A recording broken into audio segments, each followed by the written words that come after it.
Sir Kenny Dahl, Kenneth Matheson, Douglas, King Kenny. No. Just no. I'm not dealing with that just now. It's not happening.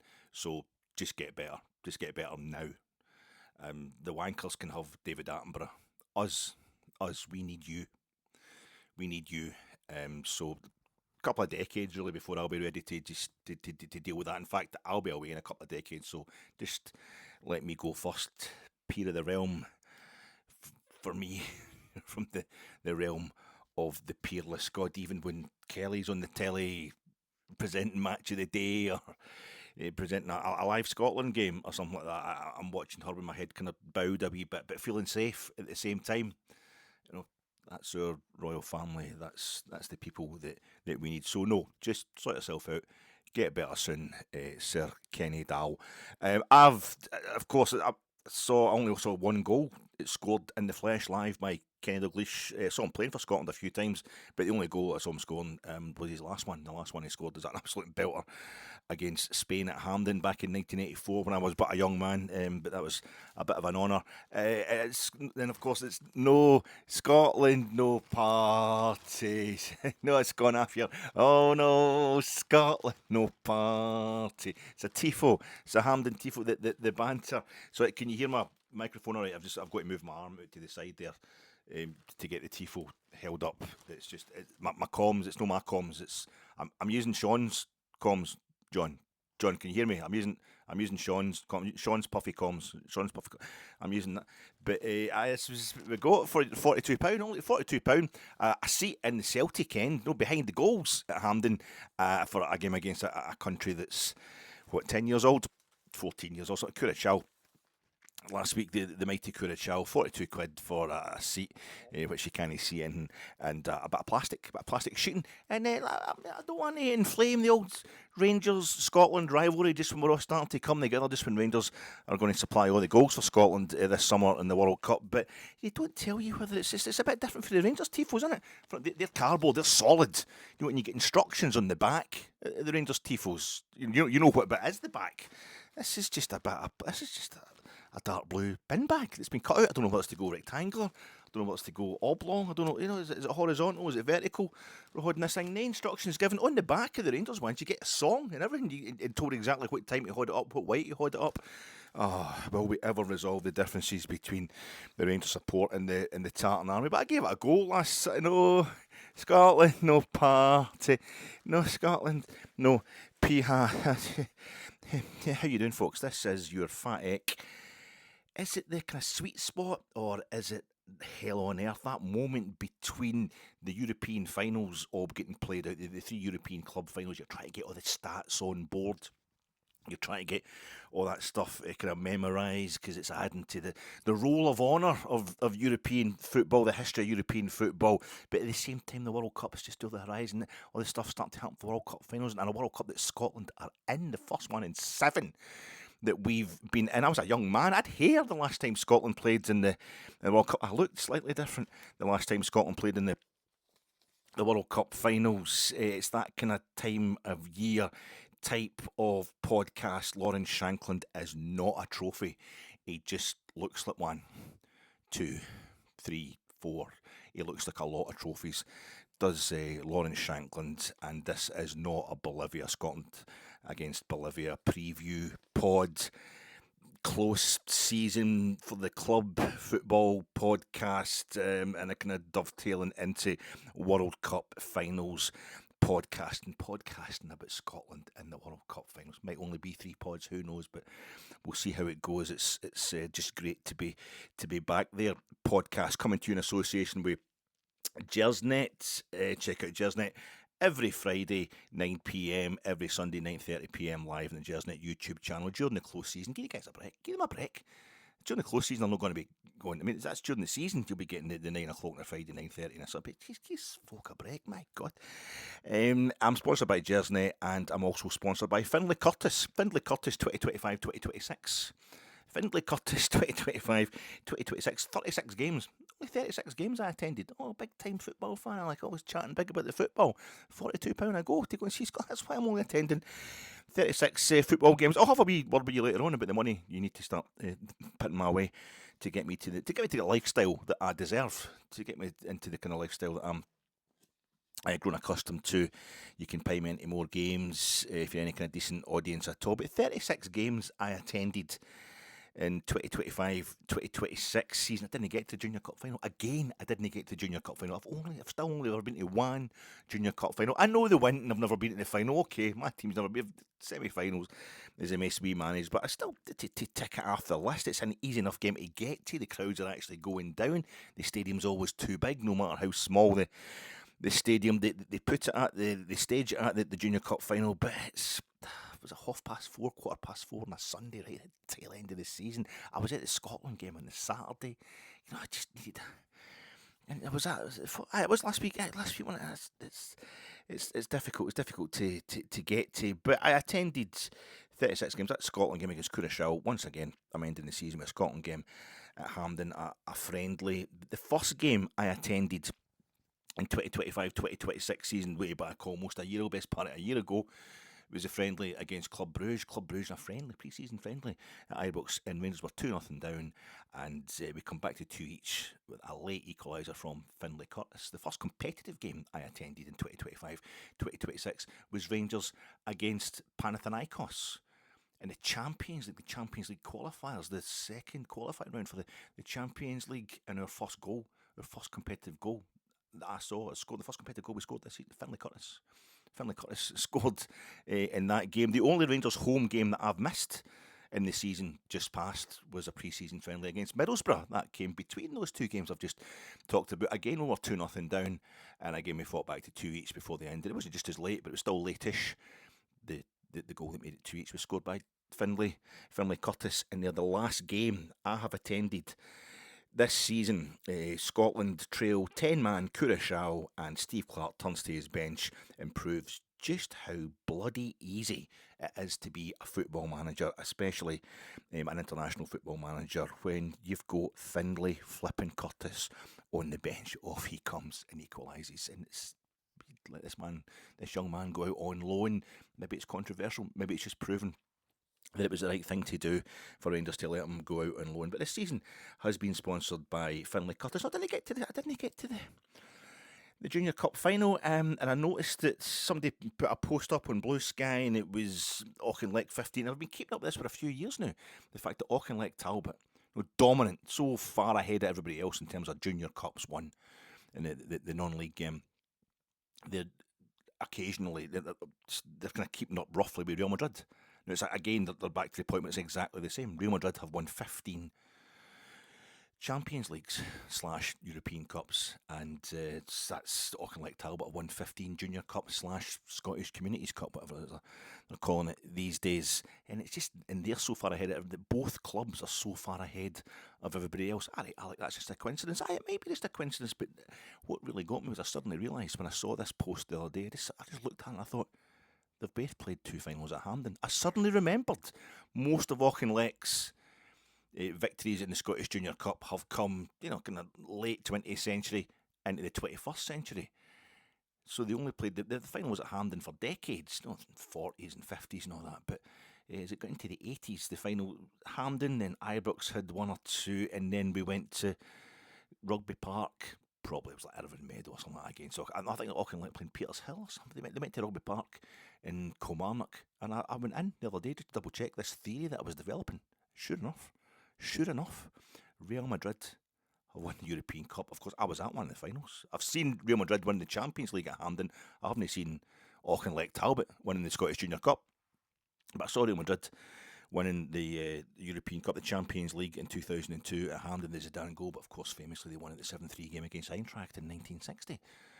Only two of Auchinleck's triumphant Scottish Junior Cup finals have been played at Hampden. They both won their trophy the same number of times. They had to change the Junior Cup. It's an exact replica of the previous one, but it was 40 bits because it was sold as a beautiful trophy, the Junior Cup. So they made a new one, didn't they? Real Madrid, they won the first 6 European Cups that were a different shape. No, Billy McNeil, Lisbon Lion, Famously, he lifted the European Cup, the first time the European Cup, the trophy itself was the shape that we currently know it by, the big-eared version.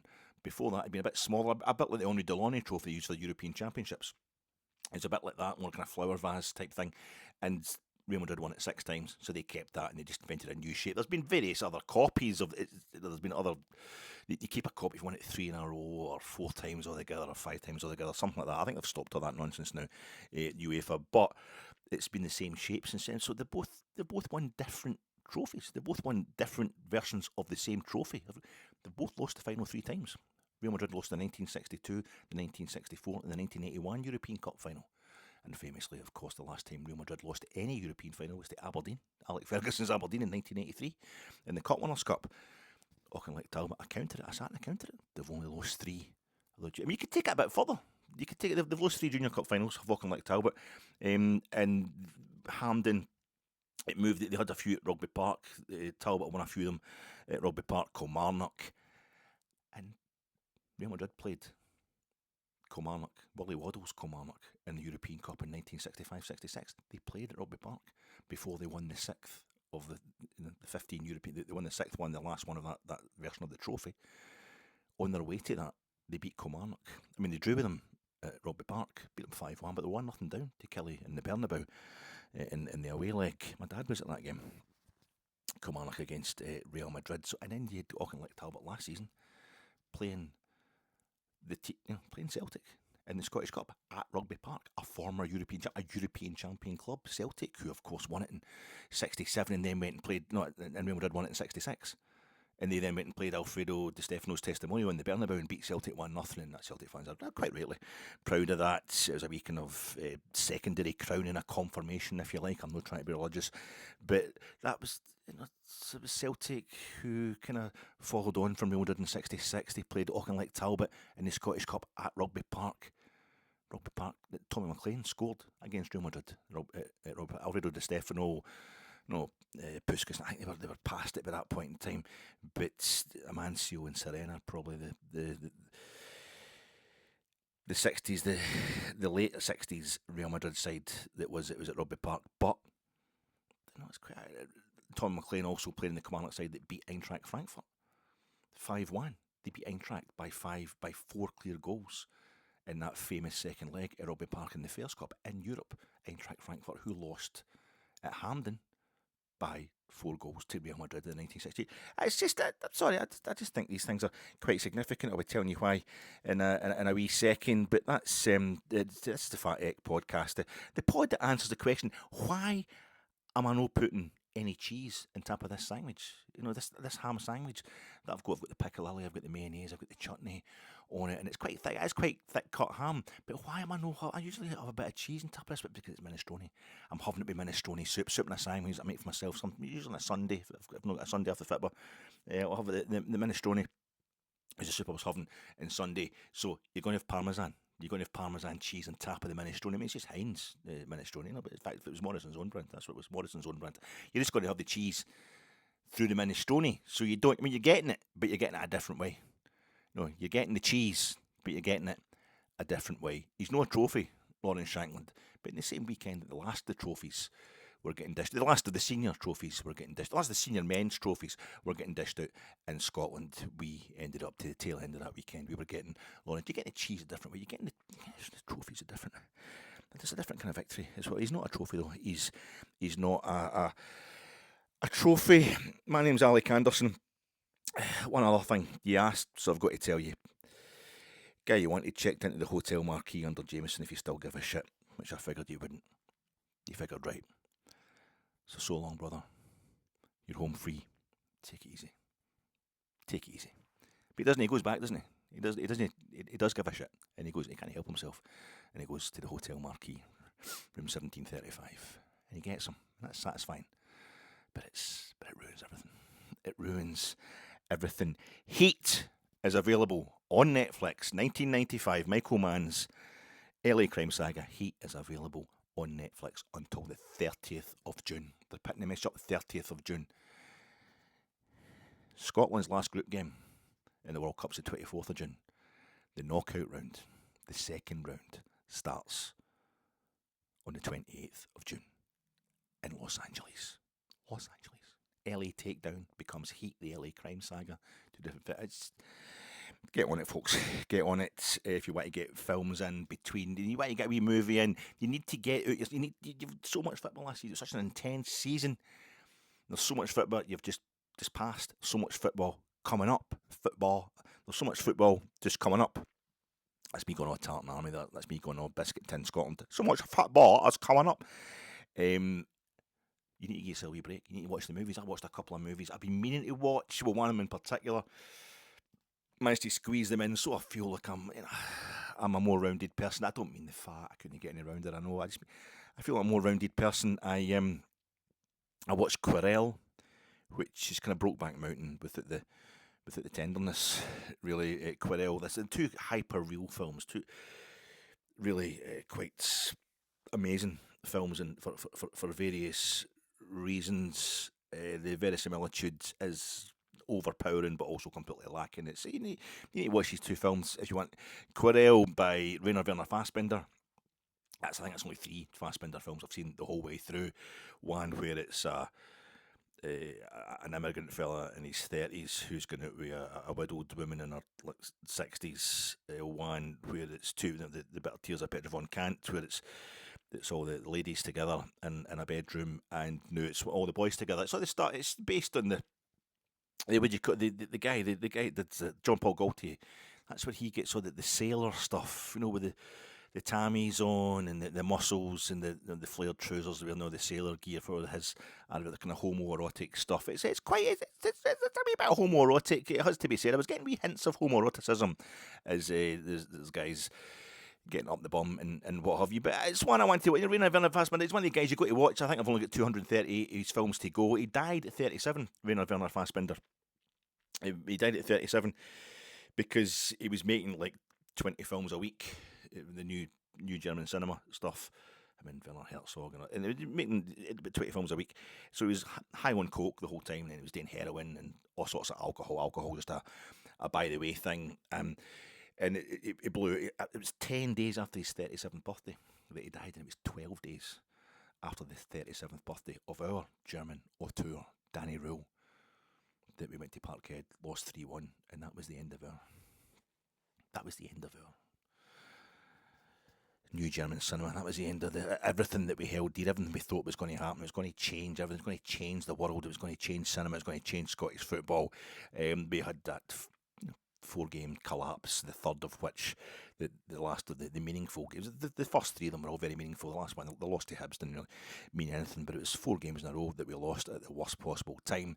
And the third one was a decisive one. That's when our dream died last season, and that was just 12 days after our 37-year-old Germans. But I thought that was quite a coincidence, because you try to watch films, you try to get away from the fit, but you can't really let it go. I also watched Possession, a Polish director whose name has just totally escaped me. It won't escape me for much of the rest of my life, because this was one. Possession is it's 1981.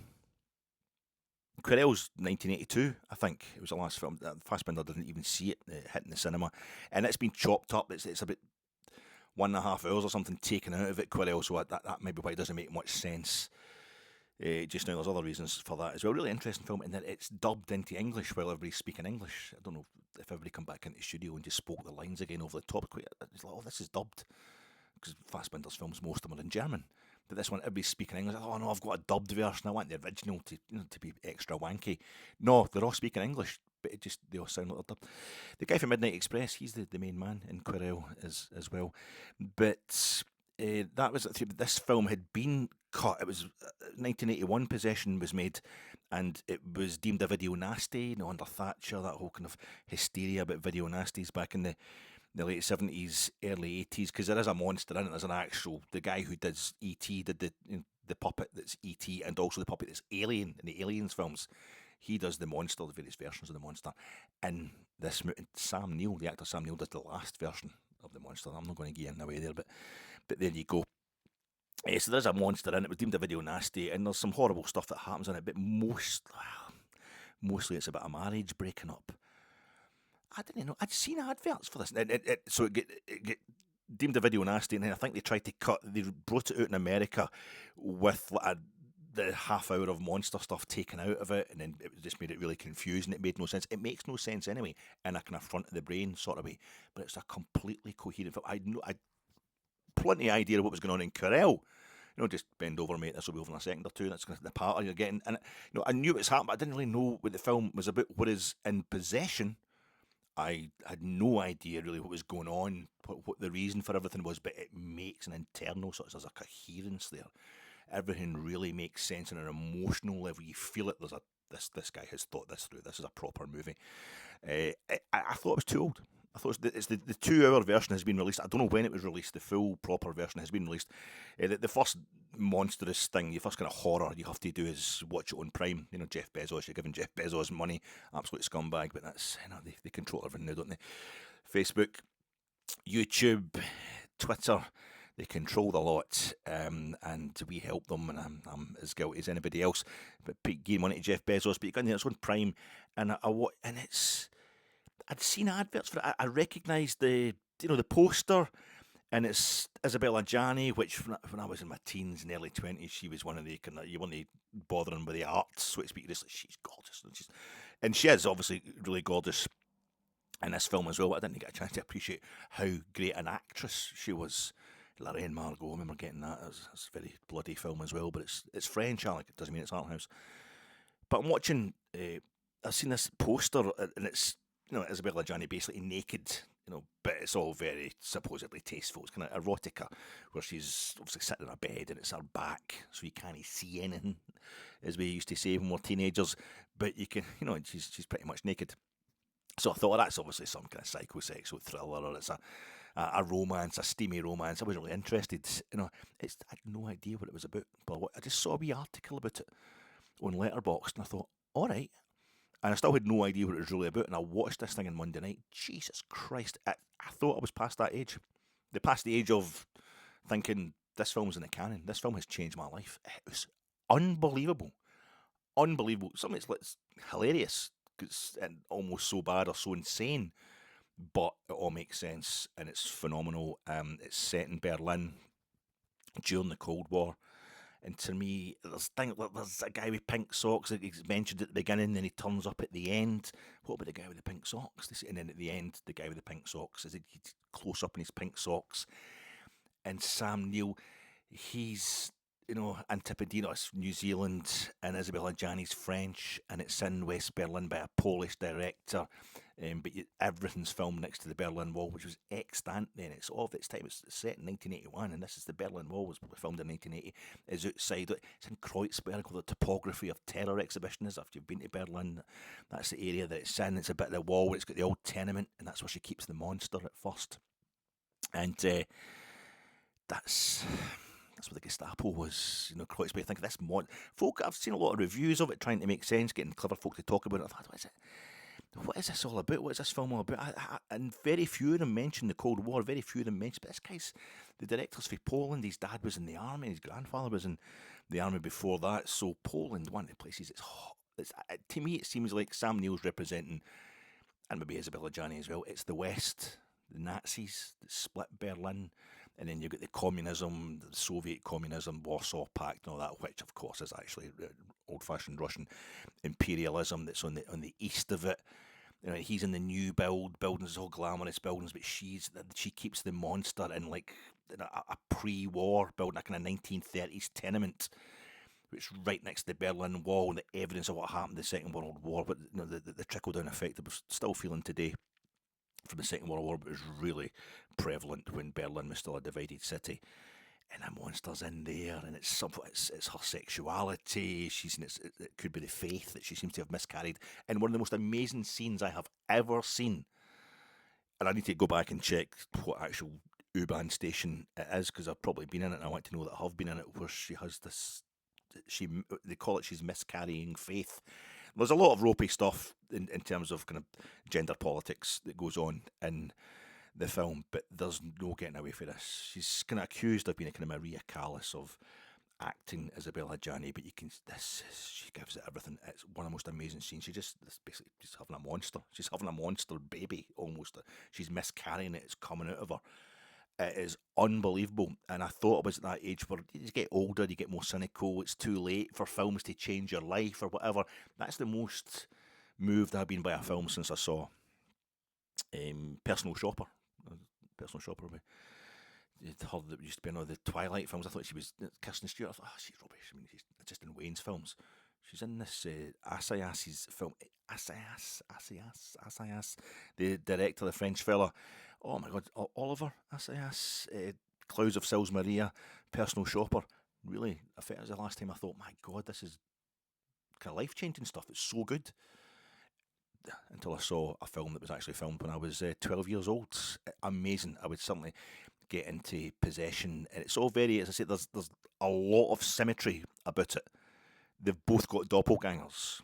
The characters played by Sam Neill and Isabel Adjani by the end of the film. I think her mate that he seems to be shagging is probably meant to be America, the USA. I think it's the dark influences, the monster's still there. No, we haven't killed that, as well as the guy was going through a breakup with his own marriage at the time, the director. So it's obviously mostly about that. But at the end, I think it's the Third World War that's going on at the end of the. But anyway, watch it anyway. It's really, really. It's got that same symmetry, and it makes sense the same way that Rangers went to Falkirk and won by 3 clear goals, a total goal fest, and then we lost 4 games on the bounce. And then we went to Falkirk and we won by 3 clear goals in a goal fest. Just, there's a horror, a monster right in the middle of it, either side of it. It's just, it does make a kind of internal sense. So what were we up to? What did you get up to the last couple of weeks? You're thinking, my God, Alec, I really haven't missed your videos. They're going on so long. It's just, I went to a caravan park. On the bank holiday weekend, I was in a caravan park. A fucking caravan park. Now, you're going to have to get your act together, folks, because I'm supposed to be living a lifestyle, more suited to a top podcast. I know I said I wanted this to be a niche podcast, but I meant nouveau riche. I actually mispronounced it. It's nouveau riche that I want to be. I should be at Dubai, Saudi, Sharm el Sheikh. That's where I should be going. My holidays, not sandals. I wanted to go to. I basically want to be going holidays to the kind of places where it's no actual slavery. You can't prove that it's slavery because you're paying money for all the services that you're getting, but watching the folk, there's some sort of, there's gang masters getting paid or something. It's as close to slavery as you can actually get. The people that are helping you in your digs, that's the kind of classy stuff. That's the kind of classy places I'm supposed to be going. I'm going to a caravan in Dumfries, the Solway Filth. I'm looking at Workington. On a Friday night, sitting there having a can of Peroni, looking at Workington. I know I did a wee post on it, and it was really nice. I sent a wee post showing you me at my Dordogne retreat. It wasn't a Dordogne, I was embarrassed. It's fucking SouTHERNess. Have you seen the ad? It's Park Dean Resorts, the caravan station. Right, my wife, she's not been in a caravan. She used to go in a caravan down that way, south of Scotland, when she was a kid and all that. It's her 50th this year, right? So she's wanted to date various special wee thing, and obviously as I'm her husband, it's all going to be cheap. I mean, I put a wee post of me sitting there in the Friday, in the bank holiday Friday, thanking you all for watching the pod this year. Got a lot of lovely messages for you, and they're fucking no use whatsoever when you're trying to pay a mortgage. I can't take them into the bank. You're behind your mortgage payments. But Davey Wishaw says he really enjoyed my podcast about the Hibs game. That doesn't pay off doesn't get the interest rate, didn't, mate? Sorry, that's not helping. So you need to step up your game, folks. You need to step up your game. I'm going to caravan park. I watched this thing the other night. You see a thing on Sky about this is what we've been doing. And you're going to catch up with what's happened the past 2 weeks. We're keeping this real. The Sky, they terrible dramas, abhorrent attempts at comedy. Some of the documentaries are no bad. Most of them are kind of cold, they're kind of dead Sky documentaries. But this one was actually quite good. You still get some catch up with it. Was it called Love Has Won? Love Has Won. It's a cult. It's all about a cult in the States, quite a recent cult. I think there's only about 16 folk in it in terms of the people living in the cult. It's a shack that they practically built themselves in the Colorado desert. And it's this, the folk have got real problems, had hard lives, terrible things happened to them with their kids and stuff like that, so it just sent them a bit mental. But the main woman, who ended up drinking herself to death, but not with alcohol, but also with this stuff called colloidal silver, which they were selling to folk on the internet. They're selling to their YouTube followers. They had the whole cult live, 24 hours on YouTube. Oh, the last podcast I did was 2.5 hours long. This one's probably going to be the same. I'm moving towards that. I'm moving towards 24-hour live streaming because that's how they make the money. When she dies and the cult breaks down, as always happens, one of the fellas that's kind of running it, he runs away with $300,000. They were making good money. This podcast, so she's going to boot and she's doing the whole, oh, I am God. She's God. She's Mother God. Is it Mother Love? Mother God. Anyway, she's God, and she's been the Galactics, the aliens are going to come and get her. You see some of the scenery in Colorado, the big mountains and that. You can believe it. The UFOs are going to land, and they're going to come and take her away and all that. But she's God, and Robin Williams had just killed himself, and Robin Williams was talking to her. His spirit was talking to her. A lot of folk that just died. I think they were doing anti-Semitic stuff and that as well. They always end up doing that, don't they? So, but there's a lot of nastiness. The folk on the right in the head. But she's I'm loving it, and it's just, you've got to make folk believe in you. You've got to make folk believe in you. So you've got to have a kind of spiritual touch. You had that down. They kind of nebulous spiritual statements that don't actually mean anything, but they sound really convincing. If you're watching it on the internet and you've got emotional problems like you have, if you're watching me, there must be damaged in some way to be watching this patter. And she would say that, like, God is love, love is here, love has won. I'm making this up, but it's all that kind of. If you're in the spirit, is in the ascendant. Happiness is winning. I am Mother Love, and I give you my. All this kind of stuff. I can do that. I've been doing that. I do that in my podcast. I think I'll become. The money is being a cult leader. So I said cult. So I reckon. I know I've floated this idea past years before, but I do spiritual things. That stuff about Auchinleck Talbot and Real Madrid, that was quite spooky. Was it? Did you not find that quite spooky? Both won their big trophy 15 times, much more than anybody else. Twice they played the final at Hampden. I thought that was quite kind of spiritual. After all, you'd Arsenal winning the Champions League. That was last Saturday night. Sorry, they lost the Champions League final, didn't they? You know why they lost the final? They lost the final because they didn't believe. No, they lost the final because they finally wore their red top with white sleeves. The classic Arsenal kit. The Herbert Chapman invented Arsenal kit in the 1930s.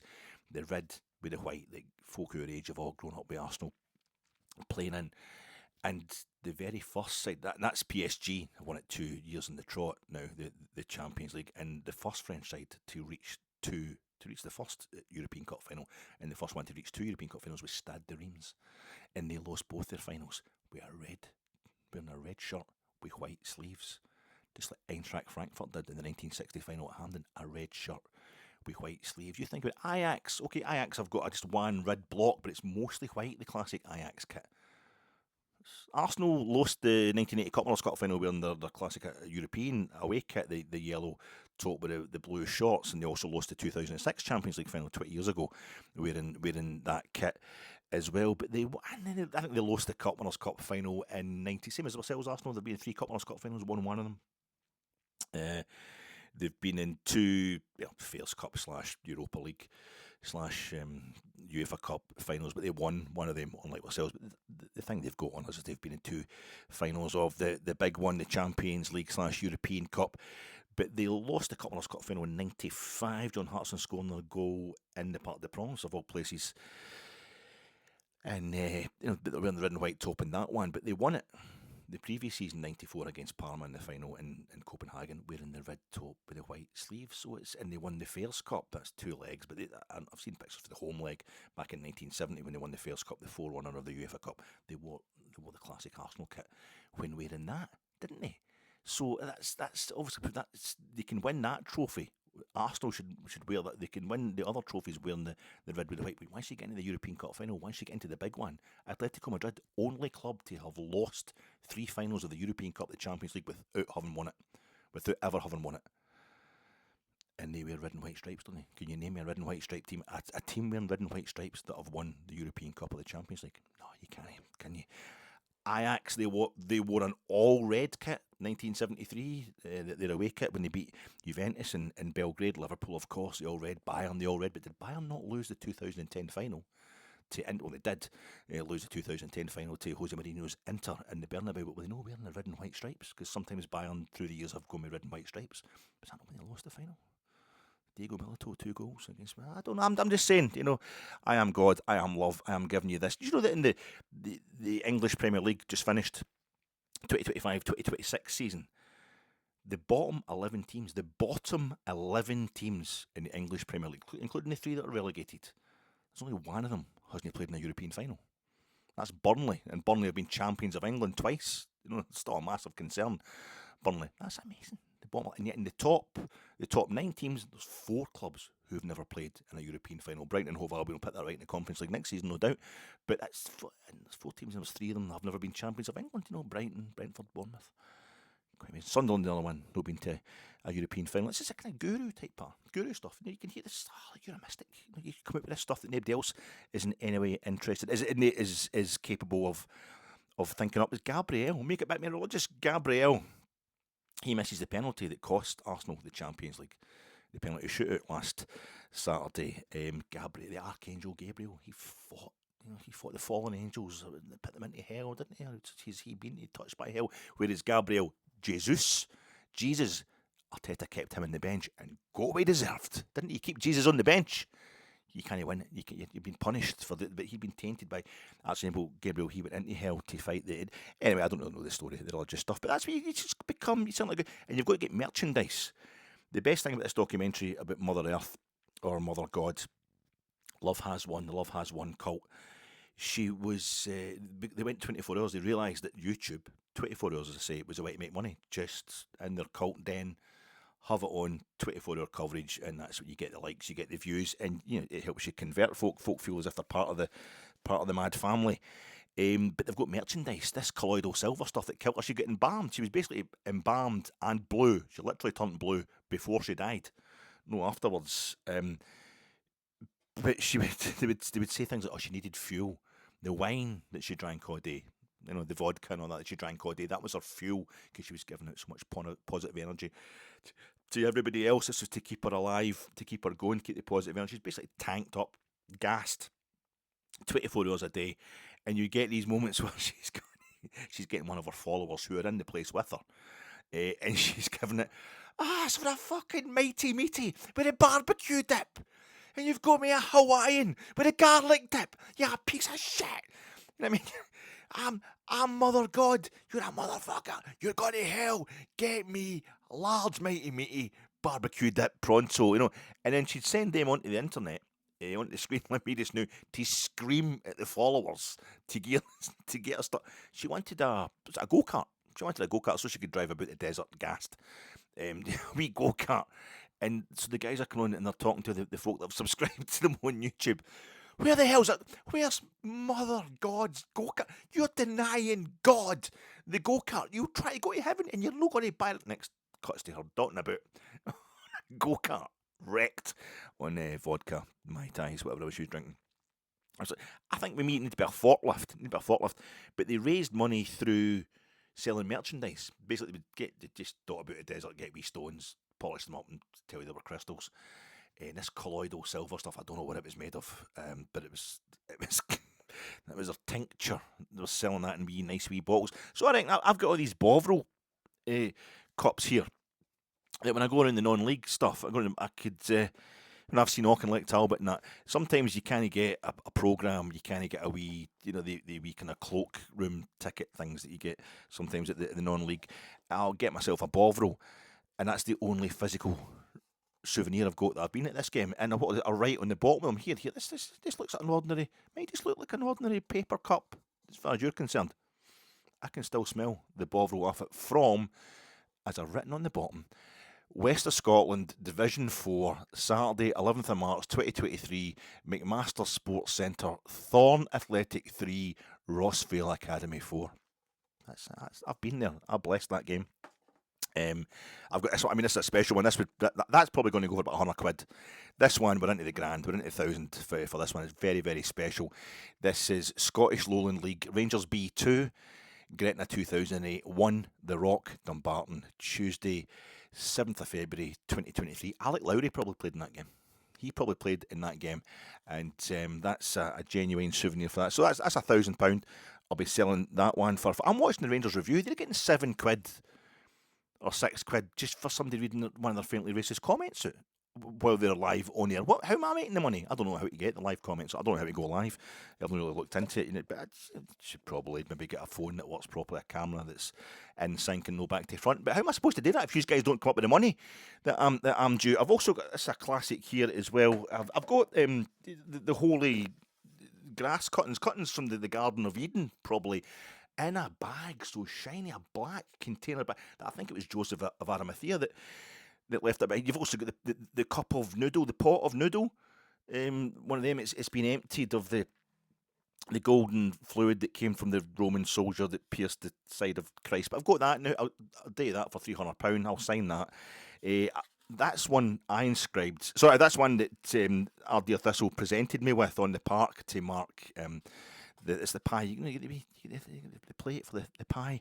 Do things classier in North Ayrshire. 3 tunes, best of folk. And that was the occasion of me completing the SJFA West Club. Every SJFA, every Scottish Junior Football Association West Region club at home. I know it was the 27th of November 21. By that point, there was no Scottish Junior Football Association West Region, but I still had in mind. I was supposed to complete all the grounds. Go to all the grounds by the end of the 2019-20 season, but of course COVID came in, so I had to wait until, by that time they're all West of Scotland League, they'd all moved on, but I still knew the list from so I went and completed it afterwards, and so that's £500. I'll sell that to you, because I think we need to start making some serious money here, so I don't have to be going to caravans from home. Look at Workington, I'm looking at the Lakeland Fells in the background. It was about the time I went to Skye. My wife wants to. It's her 50th this year. Because Skye, the Coolins come out about 3 days into the holiday. Like, these Coolins, the Coolins, these mountains that I was talking about. It's the first time I've been in Skye. And with this lovely wee kind of cottage thing, and you could sit outside, obviously. But it was so misty. Didn't realise. It was like the third day we were there. I think that's them there. This amazing view. It was the same thing the 3 days. The bank holiday weekend, the Friday night, we got on there kind of Friday tea time. Stayed there Friday night, Saturday night, Sunday night. I don't know how to treat my wife. 3 nights in a caravan. Static caravan, by the way, called New Hampshire. The name New. I don't know if that's the name of the cat. Like how folk give their house a name. Cradle of Filth. We've got in Latin. That's but you've got the name of it, or maybe I think it's the make of the caravan. But I was stationary caravan. We locked it. The only thing that was missing when we. It was her idea. The only thing that was missing was the Arbeit macht free sign. As we pull in, I've been spoilt. With the holidays I've been having. I usually hotels or something like that. Back to caravan park. I've only been to caravan park since Whitley Bay, and I went to Whitley Bay in 1976. And it's now part of the Park Dean Resorts legacy. They're part of their kind of their company there, and. That's 50 years ago. I was in a caravan park because I'm like 7 years older than my wife, and sorry, I was 14 when I met her. But I'm 7 years older than my wife, and as a joke, by the way, I was in my 20s. Well, in my 20s, I was 27. I met at university. But I should be 50 this year. I was 50 years ago, 1976. I was at a caravan park. It was the last time I was in a caravan, and here it was. And the caravan number.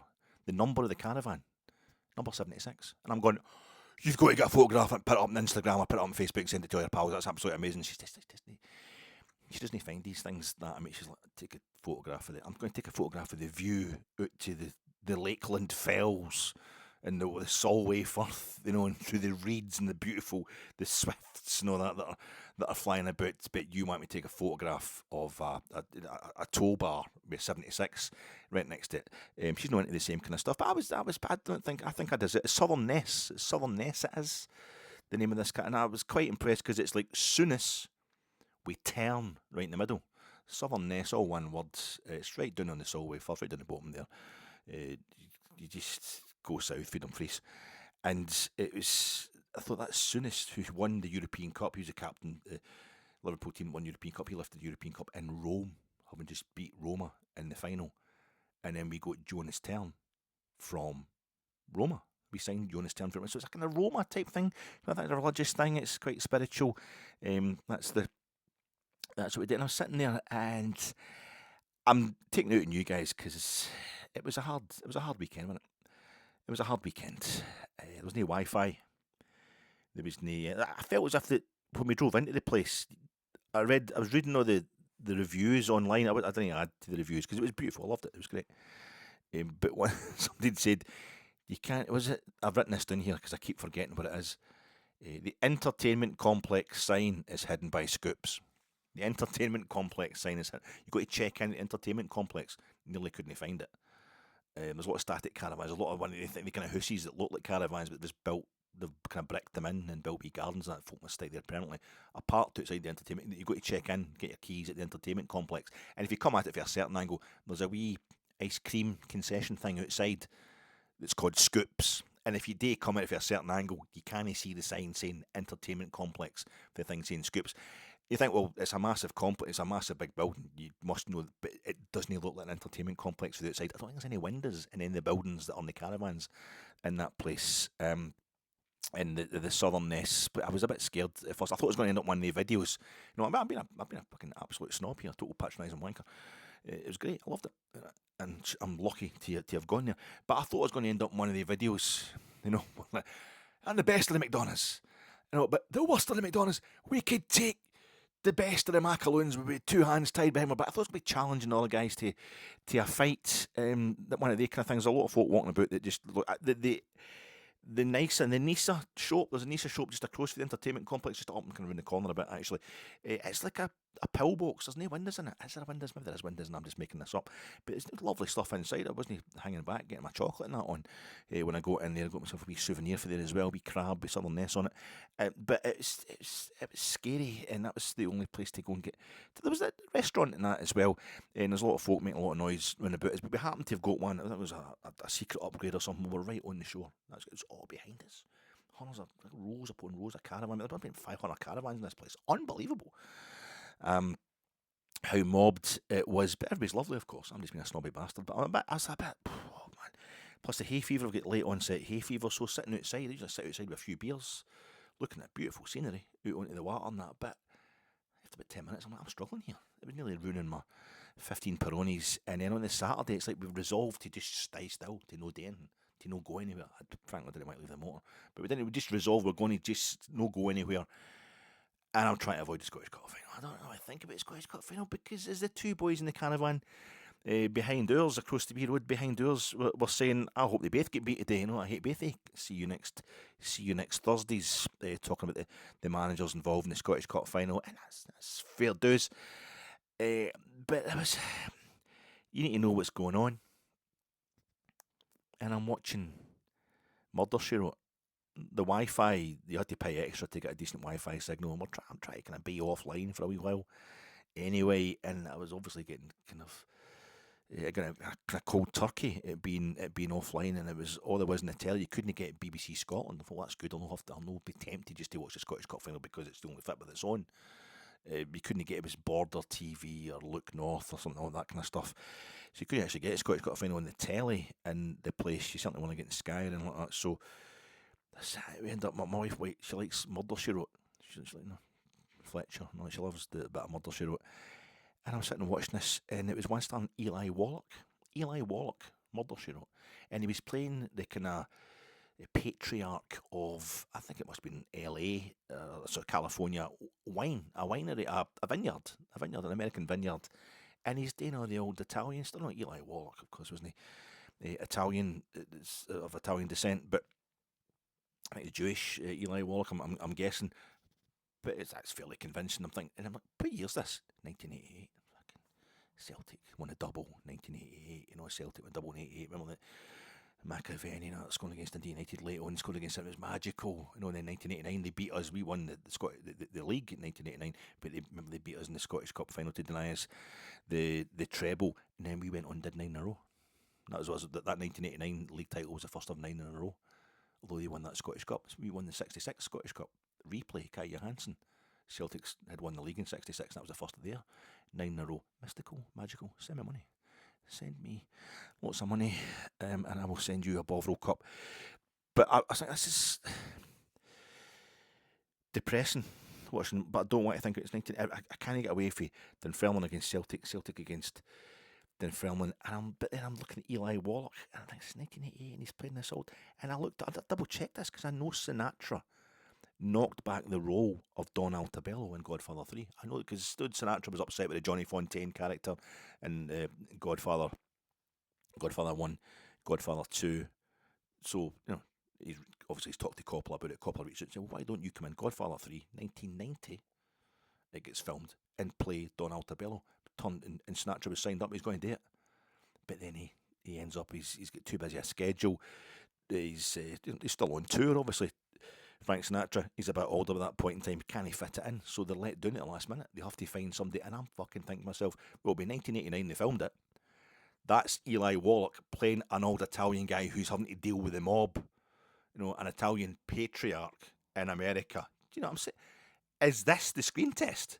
Is basically Francis Ford Coppola been sitting because fucking Godfather 3 is shite. I've not watched the Coda version, but it is absolutely shite, Godfather 3. And an insult to the previous two films. It's our Phantom Menace or whatever it is that the Star Wars fans got upset about. But I'm sitting, is this what's happened? Francis Ford Coppola's probably sitting in a static caravan somewhere in the States, getting bevied, absolutely bored out his skull. I'm done in with this. I'm not going to have another Apocalypse Now thing where I'm having nervous breakdowns. There's Eli Wallach playing an old Italian guy. That'll do fine. Give him a phone.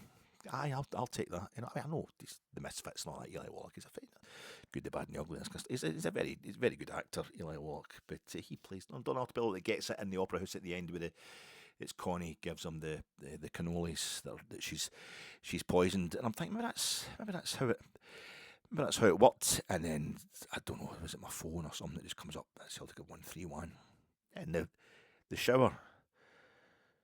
Lovely shower, lovely big walk-in shower, but really roomy, the caravan.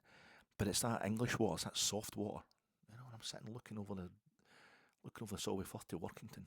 Where Bill Shankland was manager of Workington, and Workington, I think, were the last club to be elected or not elected back into the league before the pyramid system. Well, anyway, Wimbledon took Workington's place. That's how the Wimbledon journey started in the English league setup. We walked to the Nisa and back, and it was roasting, and I'm fat as anything, and a ginger, or a baldy ex-ginger, and I'm scared. And we get to Nisa, but I want chocolate more than that. And we're walking around the beach now, and it's lovely. John Paul Jones Bay, that's when he learnt the bass line for Stairway to Heaven, but there's a bit of sweat on, and Murder, She Wrote, and so I'm going to shower. I'm going to have a shower. And it's that thing where it's like you get the soap on and it's warm enough and all that, and good power in the shower, but it's viscous. You get this viscous film on you that the soft water doesn't wash it away. You get your soap on and make yourself feel, you get yourself alright, and then you go to wash it off, and it's sticking to you. There's this kind of film that's all over you that you can't quite get rid of. So you wipe it off. But use somebody else's towel. We bought our own towels, but they had their own towels, the Park Dean Resort. So I just used their towels. So I'm wiping the soap off myself with the towel. I'm not just drying myself, I'm getting it. It was a kind of sleazy, horrible way of doing it. And I realised we're in the Europa League. You've done it a sleazy way, you've done it a horrible way. But it's kind of it helps, it makes you feel a bit better, feel a bit cleaner. We're in the Europa League. We'll be in the Europa League third qualifying round, so we can still go out of Europe before the group stage.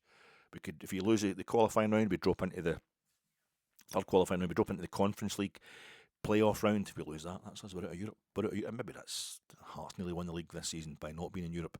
Well, the season just passed. Maybe that's what we need to do. The third qualifying round will go into, I think the draw is the 20th of July, he says casually, as if he just thought that off the top of his head. The draw is the 20th of July.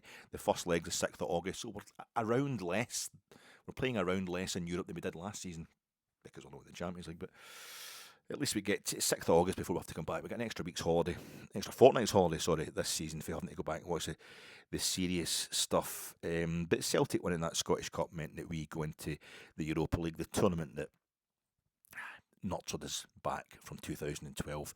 I want a chance to make up for the crap of last season.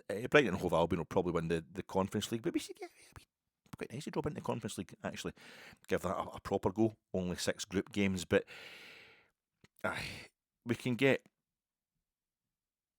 an extra fortnight's holiday. We could get Gornick as well. I couldn't help myself. A wee quick look at the teams. I think it's only Gornick, Zabershay are one of the teams who could possibly drop. We'll be seeded. Us and Benfica, I think, are already established as seeds in the draw for this third qualifying round of the Europa League next season. But Gornick Zabershay could be one of the teams I think that we can get. And I know all the Rangers fans will hate Gornick for, what they did to Davy White and all that. They put us out the Cup Winners' Cup. They go to the final that season. And my late 80s, early 90s stuff, where I'm saving up to go to back into, kind of reset my hires and all that, and it took me 4 years to do it. I missed a lot of stuff at that point in time. I tell you, the Champions League, the first ever Champions League campaign, I was at the Marseille game, but I was at the Leeds game, but that was it. That was the only games I went to that season. I was totally skint, and a couple of seasons before that, under SouTHERNess, having a go at the old European Cup, Gornick, we gave them a good pumping, didn't we? We gave them a good pumping over the two legs, and it's a fond memory, but I wasn't there. And it's a European finalist. Straight away, there's a chance to get a European finalist off the list of European finalists that I haven't seen live, especially like Crystal Palace and who I have seen, but Rayo Vallecano and Freiburg, I haven't seen names. So they're adding new names to the list the past couple of seasons with the Conference League. So it'd be great straight away get one that I've still got to get them seen. That would be great because I'm quite excited about that. So is it thank you Celtic for getting us? Nah, fuck off. They should be thanking us for the coefficient, for us getting the coefficient to the point where they can get into group stage. It reminds me of Christian Ziga and Gabriel Clarke of ITV talking about World Cups, 2002 World Cup, Japan, South Korea. Germany get to the final, one of the worst German teams of all time, aren't they always, get to the final. And they lose to Brazil, Ronaldo's Brazil, who put out England in the quarter-final, and it's just before the final. ITV looking for content. That's always the most painful thing when they're trying to find England-related content after England have got out of the tournament. But Gabriel Clarke's one of the most horrible things I've ever seen in my life. Christian Ziga, Spurs playing English perfect. He grabs him, in the interview sessions after the Germany training session, and of course England in the qualifiers for the 2002 World Cup. That was when Sven-Goran Eriksson, they get put out by Brazil, of course, the famous Ronaldinho over David Seaman. Ronaldinho shot, lob, free kick, whatever, cross that goes over David Seaman, and England get put out in the quarter-final. Sven-Goran Eriksson's England get put out in the quarter-final. They had great hopes because they tanked Germany 5-1 in Germany in the qualifiers, remember? So he's talking to Christian Ziga, Gabriel Clarke, and he goes, how come this German team have managed to go from getting beat 5-1 by England to getting to the final? And he's trying to be super diplomatic, and he says, well, it's because obviously we learnt a hard lesson that night. We really had to get our acts together. And I think we're focused enough, and that's led to us being more concentrating. So he says, so Gabriel Clarke says to him, so thank you, England, then. And he's going, oh, hi. And he keeps looking at him like, fucking say it. And Christian Ziga's gone, thank you, England. He's thanking England for Germany getting to the final. Someone doing that with Celtic. No, that's not going to happen. I'm just the water's coming off. The water's coming off a bit better the next day when I'm in the shower the next morning. My body's getting used to it. The soap's getting used to it. And we go outside, sitting out in the decking, and the boy who's in the caravan next to us, I'm saying same age as me, he's talking to his son on the phone. I don't know how I knew that. I wasn't eavesdropping. There was no border TV. There's border TV. There's only no satellite channels. It's no Wi-Fi. But he's saying the rumours had started that night. Stuff was on the phone. Shankland signing, and there he is. The boy's talking to his boy. It's about a fucking year too late, but at least he's coming now. And the holiday got better at that point in time. The water started and the clouds lifted, and I could see the Lakeland Fells, and a beautiful view it was across the way. He went walking down, the tide went walking right down there, and it was absolutely gorgeous. I booked up again for next week. It's a fantastic place. He's not a trophy. Lawrence Shankland is not a trophy. I'm sitting watching the Gareth Southgate thing, that play that turned into a 4-parter in the BBC. Dear England, the letter that Gareth Southgate writes, and that was on BBC One, so we could watch that in the Sunday nights. And I'm thinking, I was over there. I was over in Ripon. No, not directly over the Solway Filth, but I was actually in England on the night they lost the Euro 2024 final, and when Cole Palmer scores the goal. I was watching that documentary during the week about young England players that got them to that final. I remember opening I was in Ripon and holding in a cottage, an Airbnb, like any decent podcaster should be. And when England scored the goal, I opened the window, couldn't hear a thing. Some folk just don't care about football. It was unbelievable, but we do. We really care. And I was looking at on Monday it was that Shankland had actually been confirmed as a signing. I could leave the soft water behind, back to the hard water of Rangers, because I can cope with it now. He's not a trophy. He's not a trophy, but he's a ready-made. He's an icon. He's a ready-made icon. Lawrence Shankland. He's a captain. He's an actual captain of Hearts. He's a flipping goal scorer supreme. He's a first-time finisher. And in one fell swoop, instantly, in their first signing since Andrew Kavanagh's public declaration of intent at the end of the same bloody weekend, the same weekend Celtic had won the Scottish Cup, but at the end of the week, it was the previous Sunday that Kavanagh had declared, we're going to get captains in, we're going to get leaders in. This is, Danny Rule was talking about getting we want to sign captains of other clubs. We want to get Scots in, we want to get guys with SPFL experience, Done it straight away in the best possible. I know it's an open goal, it's a no-brainer, everybody says, but something, it didn't happen last season, did it? We've got them now. We've got them. Straight away, I think it's good for the directors or the new owners.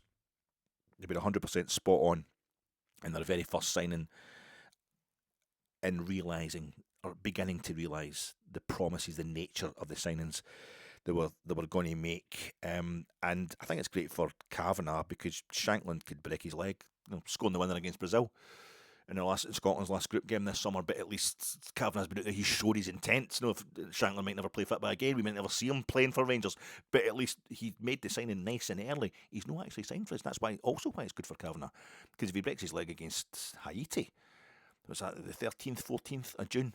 The transfer window doesn't open until the 15th of June. He's not actually signed as such. The transfer window doesn't open until the 15th of June.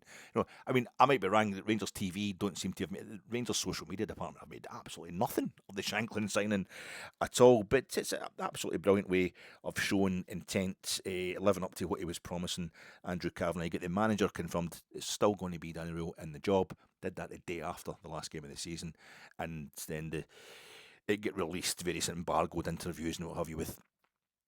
From the same press day, the same press Sunday at Ibrox, it came out over the next couple of days the kind of players were going to be signing, which backed up what Danny Rowe had been said, which backed up the alleged incident in the Tynecastle tunnel after the loss to Hearts in the top six in the post-split fixtures, where Danny Rowe shouting to Kavanagh, "You've got to get me leaders! You've got to get me leaders!" I doubt that actually happened, but it's a good story, and this is exactly what's happened. He's got him their leader.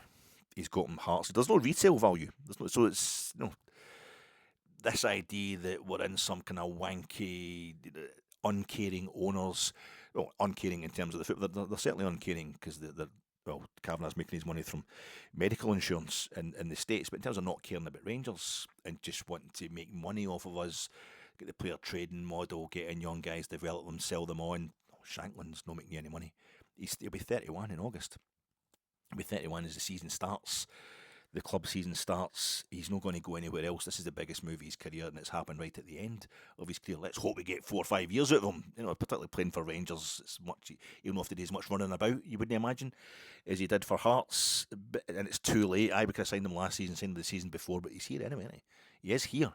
Other regimes haven't signed Shankland. Kavanagh and Marathi were in the door. They were listening to the people that were there. They were taking their word for stuff. They were giving them a chance. They're back. Their directors, their executive board, it didn't work. They sacked a lot of them, and they've brought in Lawrence Shankland. No resale value, just wholesale value. We could take Lawrence Shankland, picture Lawrence Shankland's last involvement in club football, which is him standing at Parkhead for a Rangers. Could turn it into a banner. Is there a greater symbol for the Rangers support of a player's suitability to our club than a guy on a pitch trying to do his job as thousands upon thousands of Celtic fans in a crowd that consists of 60,000 Celtic fans and about 600 Hearts fans comes streaming onto the pitch towards him, and he's standing there defending his teammates, ready to go. He will go. He's gone first to make sure they can't hit him. It's not going to happen. They've been calling one of the Hun bastards of the day the whole game, and he's ready, and he's raging, and he's up for it. You could turn that into a banner. He scored Hearts' only goal in that game. There was no last season, the season before, 2023-2024 season. It was a 10, 15 game run. I don't know what. Remember we beat Hearts 5-0, and Fabio Silva and Cortez and all Philip Clement's January signings scored in this game. We beat Hearts 5-0. Hearts, who finished third that season, and were seen as they could be a bit of a challenge as well. And we were mocking them by the end of the game. Beat them 5-0. Shankland hit the bar, didn't he? And we were like, we didn't need you. We've got all these guys here now. We've got these great guys that have signed for us. We don't need you. But it was the closest Hearts came to scoring that day. We beat them 3-1 in the League Cup semi-final when the Clement's only trophy as manager. Shankland scores their goal. But in that season, Hearts' challenge it kind of culminated with a 5 or 6 game winning streak that ended with us doing them 5-0. I think it was late February we did them 5-0 at Ibrox. But in that run, and before that, I think it's, if you go back, I go into Wikipedia and go into the league games, I remember it at the time, and just go through even the games they lose, and just click on each of those games to see who's scoring the goals, and it's just Shankland. I think he got 24, 26 goals in the league that season, 31 goals for Hearts altogether, top scorer. There's top scorer as he always is, but bang, the goals he was scoring, they're winning at St Johnstone 1-0. This was it's particularly between like October, November, over the Christmas period, and then they hit this 5-6 game winning run, and then it all collapses at Ibrox. But the goals they're scoring, I think the 6 game winning run, they score. Shankland scores 6 goals. There's one game he doesn't score and he misses a penalty. There's other games he misses a penalty, but he still scores later on in the game from open play. And he scores 2 goals somewhere else. I think it's Fir Park. I think it's Motherwell at Fir Park. They win 2-1. He scores both goals just to make sure it's a goal per game he's on in this run. And I remember at that time, not a big sports scene fan, but sometimes there's nothing else to do. I'm that terrible thing. I'm not watching other teams in the Scottish setup, but I'm watching Dundee at home to Hearts, and I think it was in early February or late January when Hearts were starting to put that run together, and they're losing 2-1. They've been losing 1-0 to Dundee. Had Hearts, in Dens Park has got terrible associations for the Jambos, but Shankland inspires. I think it's Forrest that equalises, and then Dundee go in the lead again straight away, and it's just like well into the second half now. It's just not happening. I think there's a penalty, and he scores the penalty. I think he wins the penalty. And then with like 3 minutes to go, he scores the other one. And I remember watching the highlights and the look in his face and all that, and it was like, this isn't enough. Never mind getting a 2 each draw. He wasn't fazed by the fact they kept going behind, but there was no way he was going to leave Dens Park without 3 points. And that was the moment that I said to myself, he's an icon. He's a Hearts icon. He's doing legendary things for another club. Obviously, we've always been interested in Shankland. We know he's a Rangers man. But I remember watching this guy as an actual icon for the Jambos. It's no Andy Cole for Newcastle, because he's a bit older than that, going to Manchester. And it's no Terry Sheringham for Spurs going to Man United, but you're buying somebody who is an icon, who has done the business for a club that's not as good as yours. But he's an out-and-out legend. He's a ready-made captain. We don't have Tav anymore. I don't know what's happening with Nico Raskin. I don't know what's going to happen with... I think the only person that could maybe take the captaincy off Lawrence Shankland, particularly if it would be Raskin if he stays, and we hope he has a good World Cup and he goes for 30 million. I think Nico Raskin has to move on. But I think the only person that could come in now would be Lewis Ferguson. That's the only other signing maybe that would get me more excited is if we got Lewis Ferguson. Oh, I'd like to take some of Motherwell's midfield maestros, since their manager's away now as well. But that team might be breaking up, that Motherwell team. But I mean, Lewis Ferguson's going to want to stay in Italy, I would imagine. But if there's one club he's going to come back to, there's one club he should break the bank, try to get, because we need a fucking 6 apart from anything else. Lewis Ferguson, he's the only guy I could think who could come in and take the captaincy away for Lawrence Shankland. That's... I'm playing for Queen's Park, obviously. Playing for Queen's Park. Scoring against us at Hampden. I was at the game. It only seems like yesterday to an old man like me, but he got 50 goals. He goes, eventually, he's at Dundee United, he's at Aberdeen. Aberdeen alone him out to St Mirren. He scored a few goals for St Mirren. Was it Morton? Did he end up at Morton as well?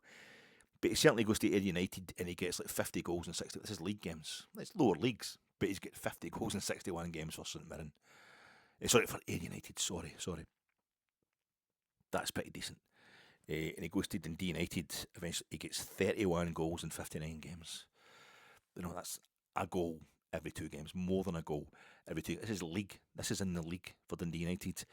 And then he goes to Beerschot, Germinal Beerschot in Belgium from Philippe Clement's hometown. Only gets 5 goals in 26 league games over there, but that's an experience for him. That's the wee foreign trip. It helped him mature. He comes back to Hearts, and it's at 4 years at Hearts.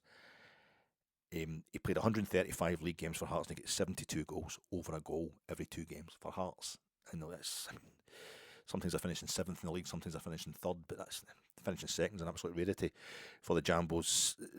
But he's a man. He is the man. That run, it was like 10, 12 games. They got to St Johnstone winning 1-0. He scores the only goal of the game. They go to Pittodrie to get beat 2-1. He scores Hearts' only goal. It's just beat Hibs 1-0. Shankland. It's just, you get through that list of that season. Shankland. That's the guy we've signed, and I am absolutely delighted.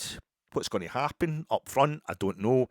Maybe the joke's on us. Maybe Kavanagh has just thought, well, that was crap last season. Time to cut our losses. We'll sell Chermiti, who was only scored a goal less than Shankland last season. Shankland got 16 goals in the league last season. I think it's the same as Nygren of Celtic, and Masmanisi from Motherwell. He had 17 goals. I think he only scored 1 more goal. He's top scorer in the league. Chermiti's got 15. And it took him about 3 months to settle in. Chermiti's got 15 goals, all in the top flight. Like 4 of them against Celtic, 4 of them against Hearts. He could go for big money, Chermiti, this summer. And maybe it's a case of Majowski and Shankland. And I always remember that, thinking I would take Majowski or Shankland a couple of seasons ago. I take Majowski or Shankland. I think Majowski's every bit as good. He's a total artist. Now we've got 2 of them. So maybe we're going to end up with the 2 of them. We'll play up front because we're going to sell Chermiti.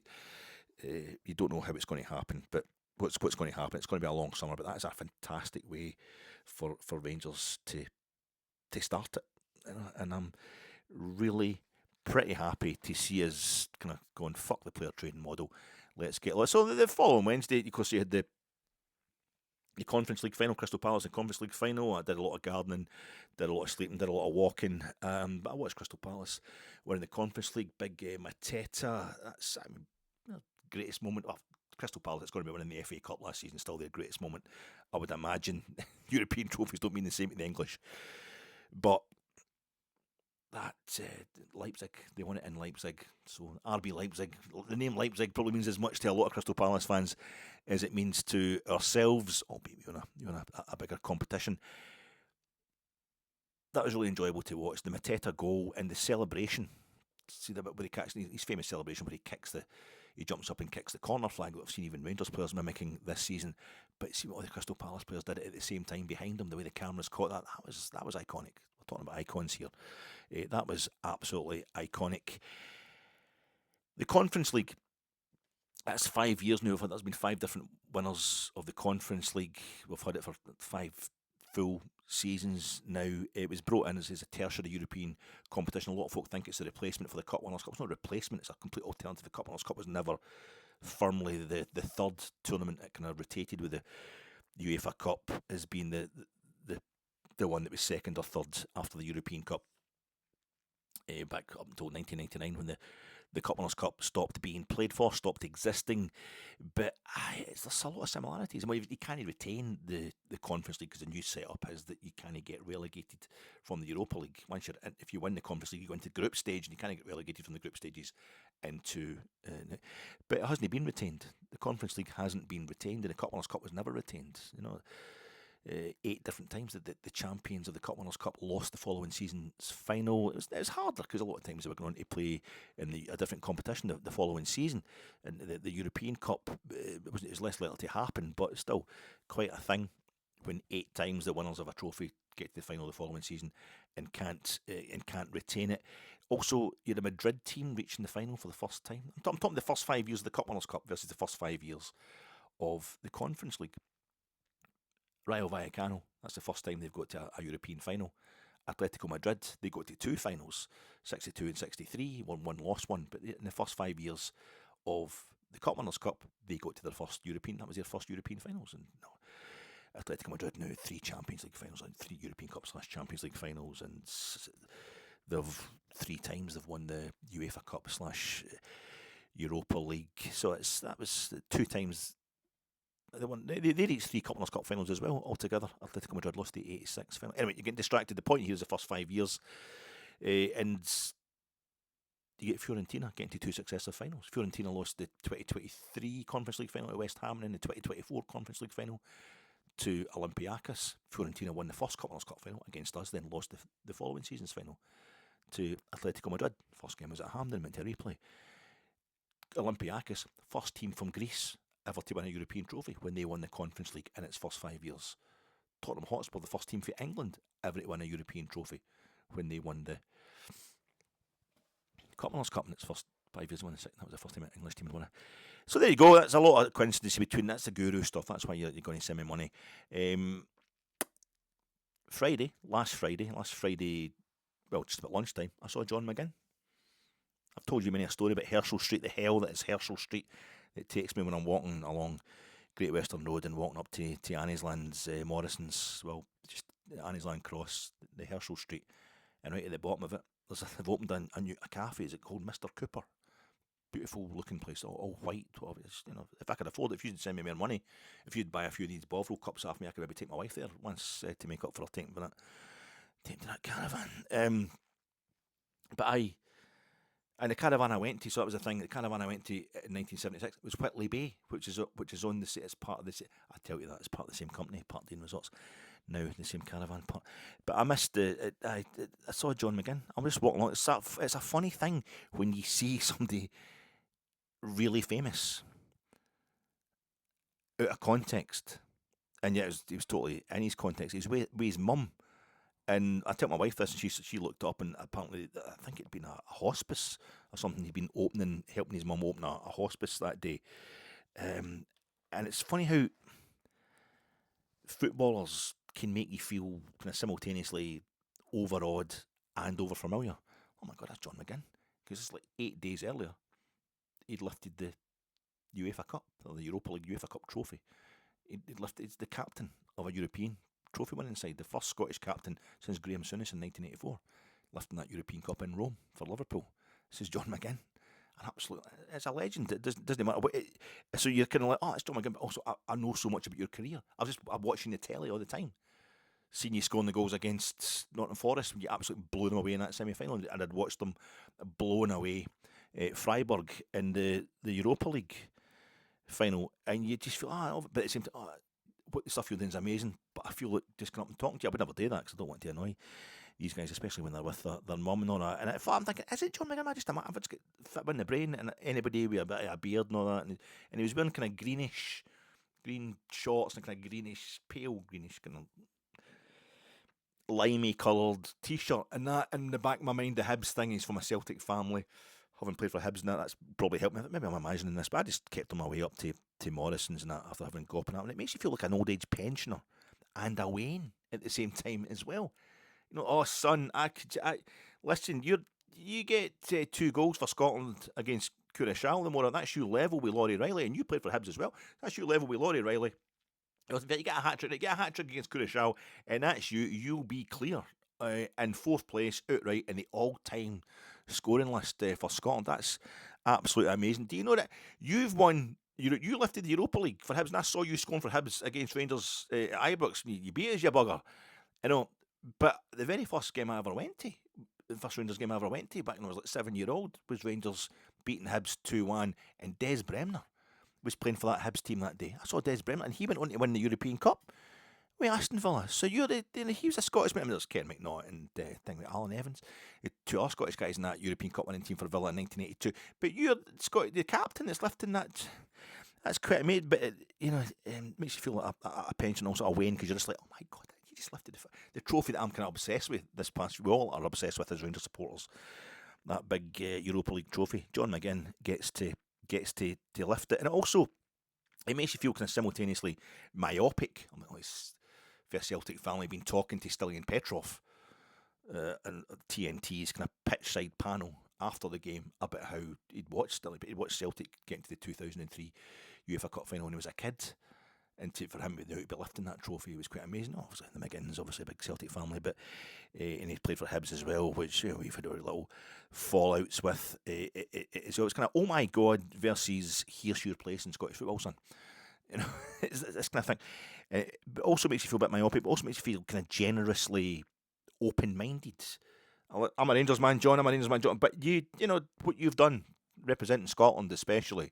You know, I'm not going to go into too much about that 2016 Scottish Cup final, but what you've done with the Villa, what you've done with Scotland is absolutely amazing. He's one of the all-time.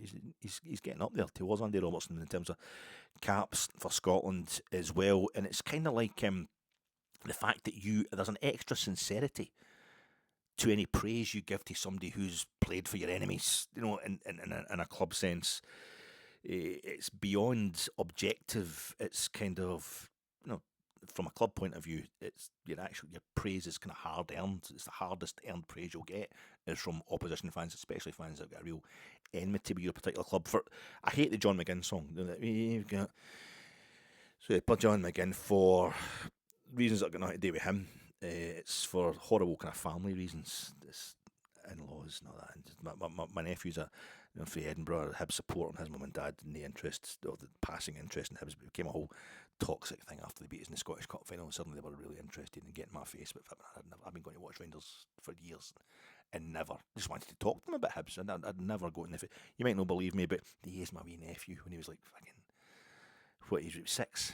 I sing the song. What's your favourite song, Robbie? And then they'd join in and they're kind of looking at me. Oh, fucking, you've got to say, but John Mc. It was, so it's horrible. I have to sit there and take it in front of my mother and father-in-law and all that. And but that's internecine kind of Scottish reasons. You get the whole thing with Rangers fans falling out. I was at Easter Road of all places watching Scotland against Canada, and Fraser Aird scored for Scotland. He scored for Canada that day. I see him scoring at Hampden against Queen's Park as well for Rangers. But Fraser Aird is playing that night. Lee Wallace is playing for Scotland, and I'm sitting with. I'm assuming Hibs supporters are just general Rangers haters or dotted round about. Nobody. I couldn't get him to come with me and see Scotland against Canada midweek at Easter Road. Funnily enough, but I'm sitting there and surrounded by folk just slagging the shit out Lee Wallace, wanting to boo him and stuff like that. Because he's represented. So there's an internecine thing definitely for some folk when it comes to Rangers in Scotland. There's an enmity between Rangers and Scotland. It's gone now. It went last Saturday, but so I get that. It's horrible, but I think you got to get past that when it comes to John McGinn, next Scottish captain, or next Scot to play for Aston Villa in a European trophy. When it said Villa get to have 2 different European trophies on their pennants now.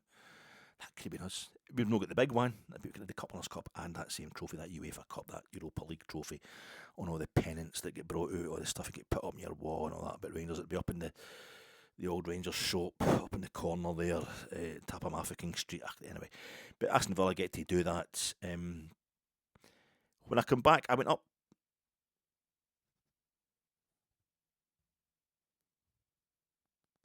Sorry, I'm just thinking here. I remember John McGovern. I'm old enough to remember the 79 and 80 European Cup finals. John McGovern of Nottingham Forest, who Villa beat in the semi-final of the Europa League this season, gubbed them. John McGovern, twice, 2 seasons in a row, lifted the European Cup. He's nearly the same size as him, John McGovern.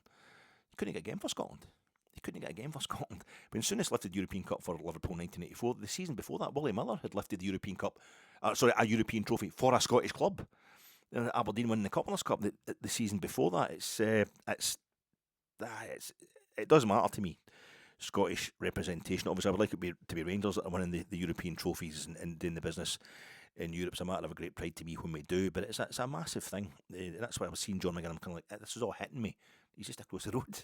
He's across the road for Gennaro's, a chip shop that I don't go to anywhere because I always get my order rang. But I relaxed.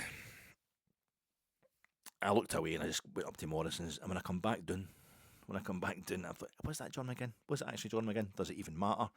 Obviously, we're playing Curacao tomorrow. He's going to go in there and he's back up the road, seeing his family. And so my way back down the road after doing my shop, and I looked over again at this Mr. Cooper in this cafe, and he was sat at the window, or his mum and another family member were sat at the window, and he was walking back, and it was that gate, that John McGinn gate. He goes from side to side.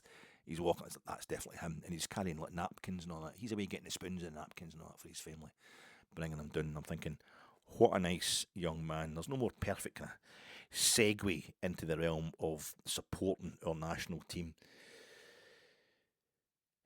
That kind of silliness what silliness needs putting aside, for you to go into that different kind of silliness. It's a family thing, the Scottish thing, the different kind of silliness. That's the international thing. It's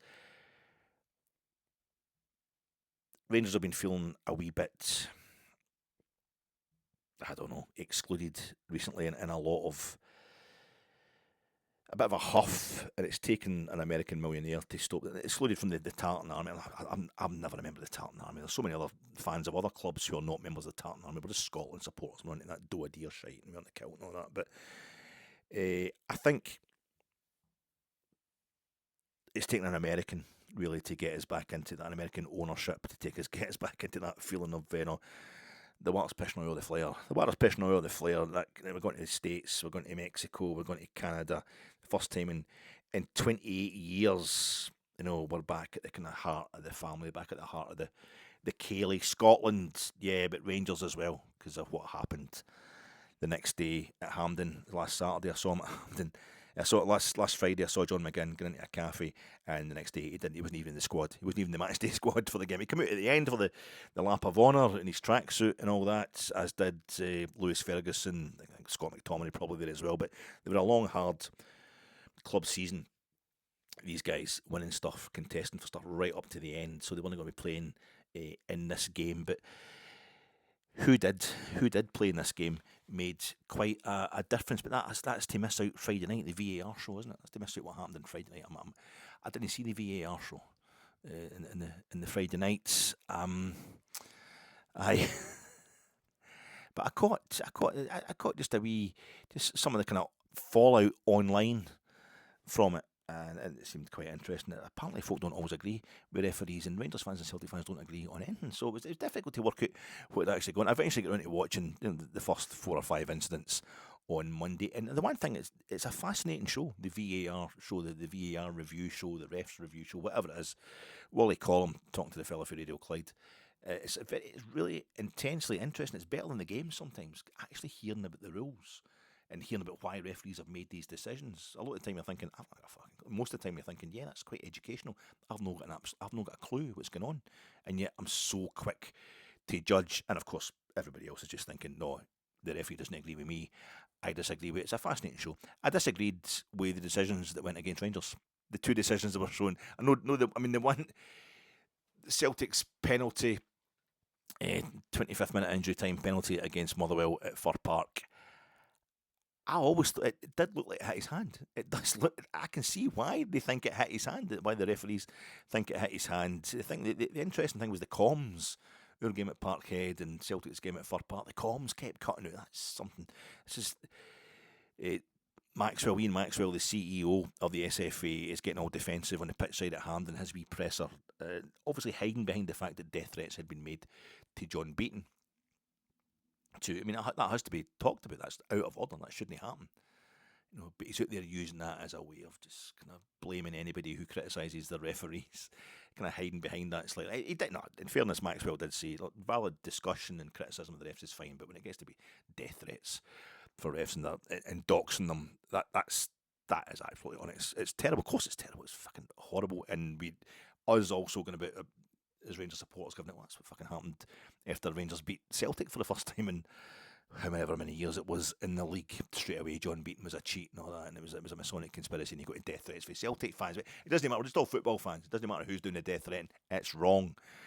But Maxwell's out there the next day. He mentioned the fact that the comms kept cutting out, but he's making this comment about, I hear how it's diet VAR we've got in Scotland, but it's the same VAR they've got in half the countries in Europe. Do you want to specify the countries, Ian? Do you want to specify who the countries are? Because half of Europe doesn't qualify for the Euros. Exactly half, almost, of the 55 European confederations doesn't qualify for the Euros. And that's sort of the joke countries. There's quite a lot of the same VAR as Luxembourg, San Marino, Liechtenstein, Andorra. Let's maybe specify who Azerbaijan. Is that going to make us feel any better? Lies, damn lies in statistics. He had nothing to say, Ian Maxwell, about the fact Martin O'Neill had phoned our head of refereeing and boasted about this in a press conference. Martin O'Neill saying, yeah, I phoned up Willie Collum and I said to him, this is as we're getting into the post-split fixtures, the most crucial part of the season. There's a 3-way race at that point for the title. And I said, I hope we're not going to get any dodgy decisions. I hope all the decisions are good, i.e. I hope they all favour Celtic. The fucking Celtic manager is directly pressuring the head of Scottish refereeing. A conspiracy there. Nothing. And then Celtic get these slightly ropey decisions. But it's no surprise that I see most the ones that went against Rangers. Alistair Johnson, that's paralysis by analysis. He has raked Mikey Moore in that game. It's a red card all day long. And the goal, the Celtic's first goal, Celtic still won the game anyway, maybe, but fucking hell. The guy's standing right in front of Jack Butland. It doesn't matter if he can. And the fella for Radio Clyde, I can never remember the guy's name. He does do a good job of trying to take Willie Collum to task, but my God. He's standing right in front. There's a guy standing right in front of him. It doesn't matter if he's trying his best to try and get towards the ball or if he wasn't going to get to the ball. What the hell else is interfering with play if a guy's standing right in front of you while somebody has a shot for the other side of that guy? Is that's not interfering with play? I don't know what is, but that's why there needs to be a KMI panel for my views on the VAR show. I need to try and find somebody who doesn't support Rangers, doesn't support Celtic, doesn't support any Scottish team that I trust can come back to me and tell me about my views. It's just a sea of confirmation bias. It's impossible. I think in that sense, the defensive stuff that Ian Maxwell was coming out with as he charged me £42 to go and see Curacao in the Celtic end at Hampden, I've got to agree with him there, that everybody just gets enraged because their club didn't get a decision that they wanted. It's fog of war stuff. Both sides are absolutely straight, or three sides in this case with Hearts, Celtic and Rangers. Of course, Hearts and Rangers are united, so we're just one side, really, aren't we? It's us versus Celtic. Both sides are just strafing any opinion that doesn't suit them, and any decision from referees that doesn't suit them. We're not going to get to the better. They're not going to get to the bottom of it. It's never going to stop. So, Alec, you, after all that from Ian Maxwell, you had the gall to let down Rangers and spit in the face of other Rangers supporters by going to Hampden on the Saturday to see Scotland, to support the SFA's 11, to support the SFA. Well, I got to see Lawrence Shankland scoring his first goals since he signed for Rangers, and I got to see young Finlay Curtis' first goal for his country, and Liam Kelly's two great saves at the end of that game against Curacao. John Souther, I think he did everything he could to stop that goal. I think it was definitely a Scott McKenna fuck up, the goal that Curacao scored. And despite missing his debut for his country, because he came on as a substitute against Japan, didn't he? Because it was a 50th in Inverness. Selfish. One of my wife's pals having her 50th. And the day I could have got Japan off the list of countries that I've not seen yet. I got to see young Finlay Curtis coming on and scoring his first goal for his country. I got to see it right up close. More of that later. Lawrence Shankland, Lucien Laurent scored the first ever goal in the World Cup. Lucien Laurent of France against Mexico back in 1930, first World Cup goal ever scored. No qualifiers in the days. It was just straight to the World Cup finals. Lawrence Shankland got into the World Cup with Scotland. I think it's written in the stars. I get to introduce Lawrence Shankland last Saturday. I get to introduce Lawrence Shankland properly to Rangers. I know he knows he supports Rangers. He's been to Rangers games, just supporting us. He's in a Rangers family. He knows, but I think he's got to get a taste. I had to try and get him in there, get him acclimatised as soon as possible. If he scored the two goals, and he's doing a lap on it. Same way Finlay Curtis as well. Scoring one goal and also winning the penalty in that game. So they're doing a lap of honour at the end. And as they got into the Celtic end, the bit I was in, just got a fucking move on. Hey, get a move on. The Champions League final's starting in 2 hours. Cathcart Road's going to be an absolute nightmare with traffic. Now, come on, get this done. Get down the tunnel. And Advocate. Go and talk to Dick Advocate, Lawrence. That's a better manager than that wanker we've got in the technical area just now. He's useless. A useless Wayne we've got just now. Go and talk to Advocate. And you should have had a hat-trick, by the way, Lawrence. He controlled that ball. He's on a hat-trick and he just miscontrols the ball as he's getting into the box. Absolutely shocking. Shocking, Shankland. Fuck's sake. I was saying to him to get him into the Rangers way of things. Janino Bacuna, go and talk to him. He's a real Rangers. While you're on the same pitch as Janino Bacuna, go and have a word with him. Go and swap that jersey with a real player's jersey. Because that's what you got to do. You're never good enough, and you never will be until you're actually gone, until you're left Rangers. It was good. It was a good chance to pass that on to Lawrence last week. Tahith Chong, he scored a goal for Curacao. Jurgen Locadia, he was sent off. They've got a guy called Margarita who's in the squad. He's running about the fringes of the Curacao squad, Cheryl Floranis was playing for them last week. Devon Fonville. I don't mean this in a racist or a patronising way. It's just, obviously, these guys, this could all be the Curacao equivalent of Jimmy Smith. And Jimmy Smith, no offence to any Jimmy Smith suit, there's a beautiful name. But their names, I think they might be, I think it's because they come up on the big screens at hand them. They're bringing up the names of the players, both benches and all that. Every single one of the Curacao players, fucking fantastic name. I think they made the best names in world football. Curacao, I've been looking through their squads. They get Urich Carolina. I don't know the World Cup squad, but guys who've been playing for Curacao recently. Tyreek Mercera, Janino Bacuna, that's a great name. He was playing last week. Jaden Candelaria. These guys sound like superheroes. This is just like Clint Brockwood or something. Xander Severina. That's a phenomenal name. What have we got? Scott McTominay, that's quite a good name as well. It's probably a fantastic kind of name in Curacao, Scott McTominay. But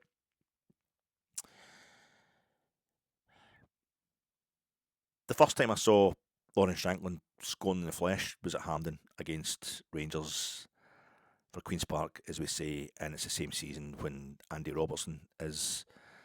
That's it, he got 93rd cap, so Andy Robertson got his 93rd cap. He's only got 9 more to go, and that's him equalled Sir Kenny's record. Andy Robertson played for that same Queen's Park team that season. It's quite an amazing thing to see this. He subsequently played in 3 Champions League finals. I mean, he's now off to Spurs, the first British team to win a European trophy, and Rangers, the first British team to reach the final of a European trophy that is recognised by UEFA as a European competition, because Birmingham City and the London 11 go to Fairs Cup finals before we go to the Cup Winners' Cup final. That's where Lawrence Shankland is off to, and I saw them off to Euro 2024 Scotland by going to that friendly with Finland, and wow, it really brought them the luck then, didn't I? And Lawrence Shankland scores in that game against Finland, where we draw 2 weeks before going to Euro 2024. It's quite an amazing thing to watch. Andy Robertson, if he plays against Bolivia and then Scotland get to the final, he plays in the World Cup final, before he kicks a ball for Spurs, he'll have equalled Kenny Dalglish's record. Don't be Ray Clemens said he's gone from Liverpool to Spurs. He'll have equalled Kenny Dalglish's caps record. It's the first home friendly win in a decade. I heard somebody saying that. I thought that feels about right. I was at the game against Iceland this time last year, and it was fucking, John Shooter scores for Scotland in that game, but we were absolutely horrendous that night, and what happened with Kieran Slicker that night, it was just unforgivable. And I keep watching Kieran Slicker's career, hoping he gets game time, plays for Ipswich, he gets first team fit but at a decent level, and is able to recover for that. Something just wasn't his fault at all. That was horrible watching Iceland's first ever failure to lose to Scotland turn into their first ever victory against Scotland. But there was something different, and it's the first victory in a home friendly in a decade. And I looked it up and I said, oh no, that makes sense. It was a game against Denmark. We beat Denmark 1-0 in March 2016, and I've got a ticket. I've got a whole ticket here, a ticket with the stub still intact, because my mother-in-law died in the early hours of that morning, so that was one time I couldn't go to the fibber. And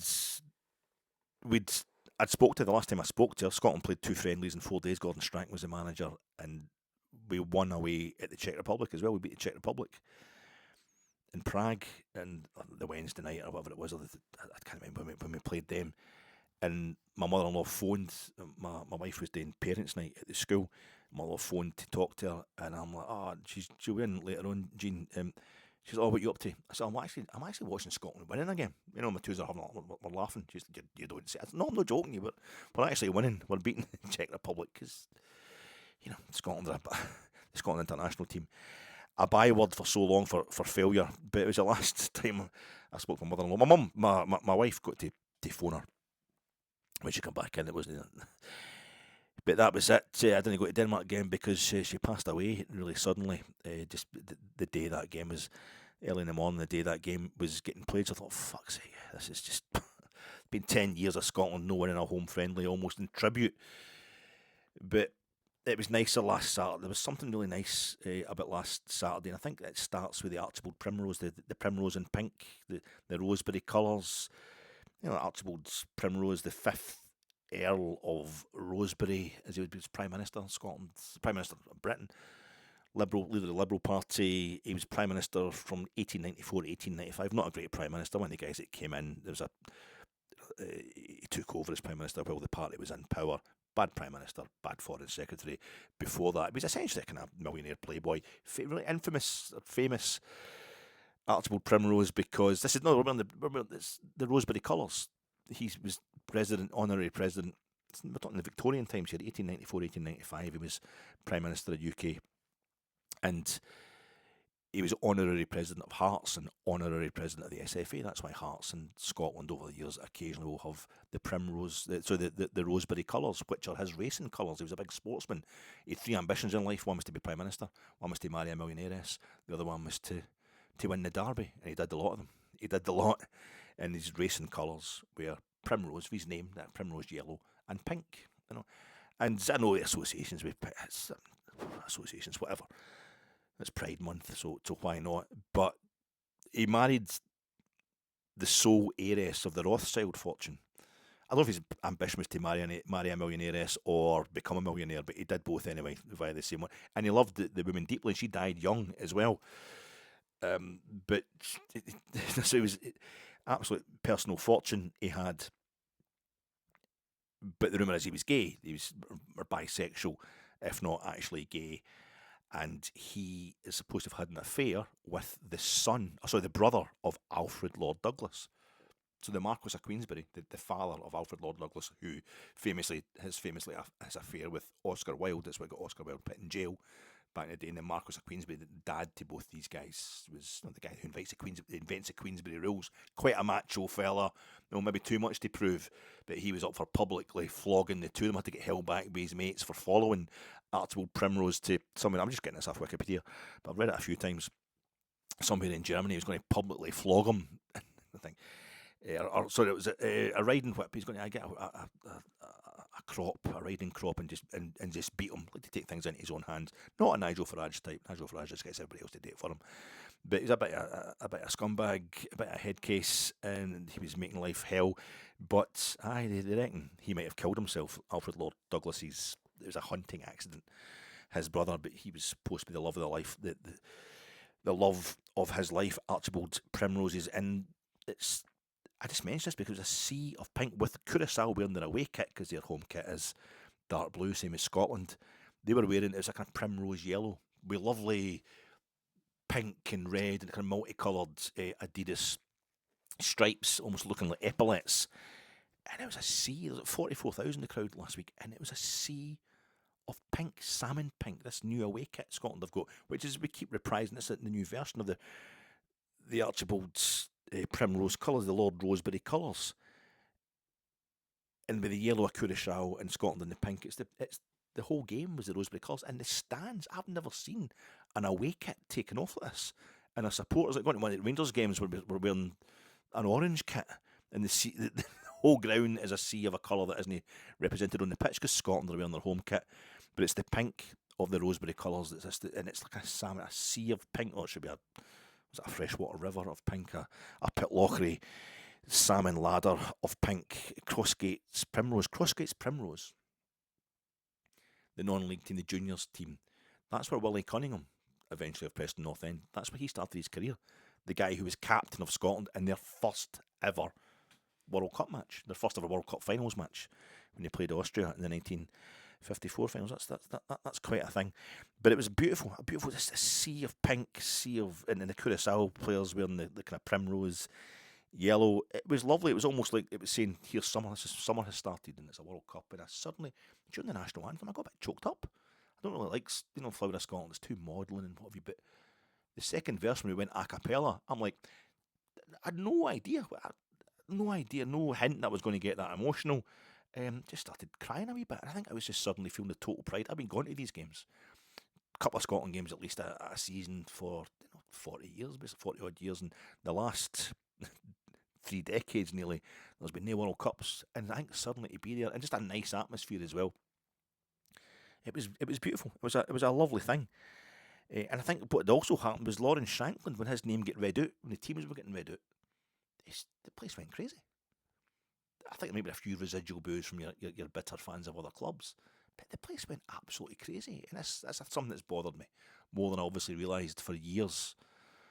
Was that Rangers players are getting a hard time when they're playing for Scotland. And Lawrence Shankland, of course, is front and centre of a massively controversial ending to Celtic's season in the league. But yeah, the whole place was gone. It was lovely. I don't know if that's what helped me just suddenly feel, yeah, we're welcome again or whatever. It's never bothered me whether I'm welcome or not. I fucking own Scotland more than anybody, more than most other fans in this country. But it was lovely.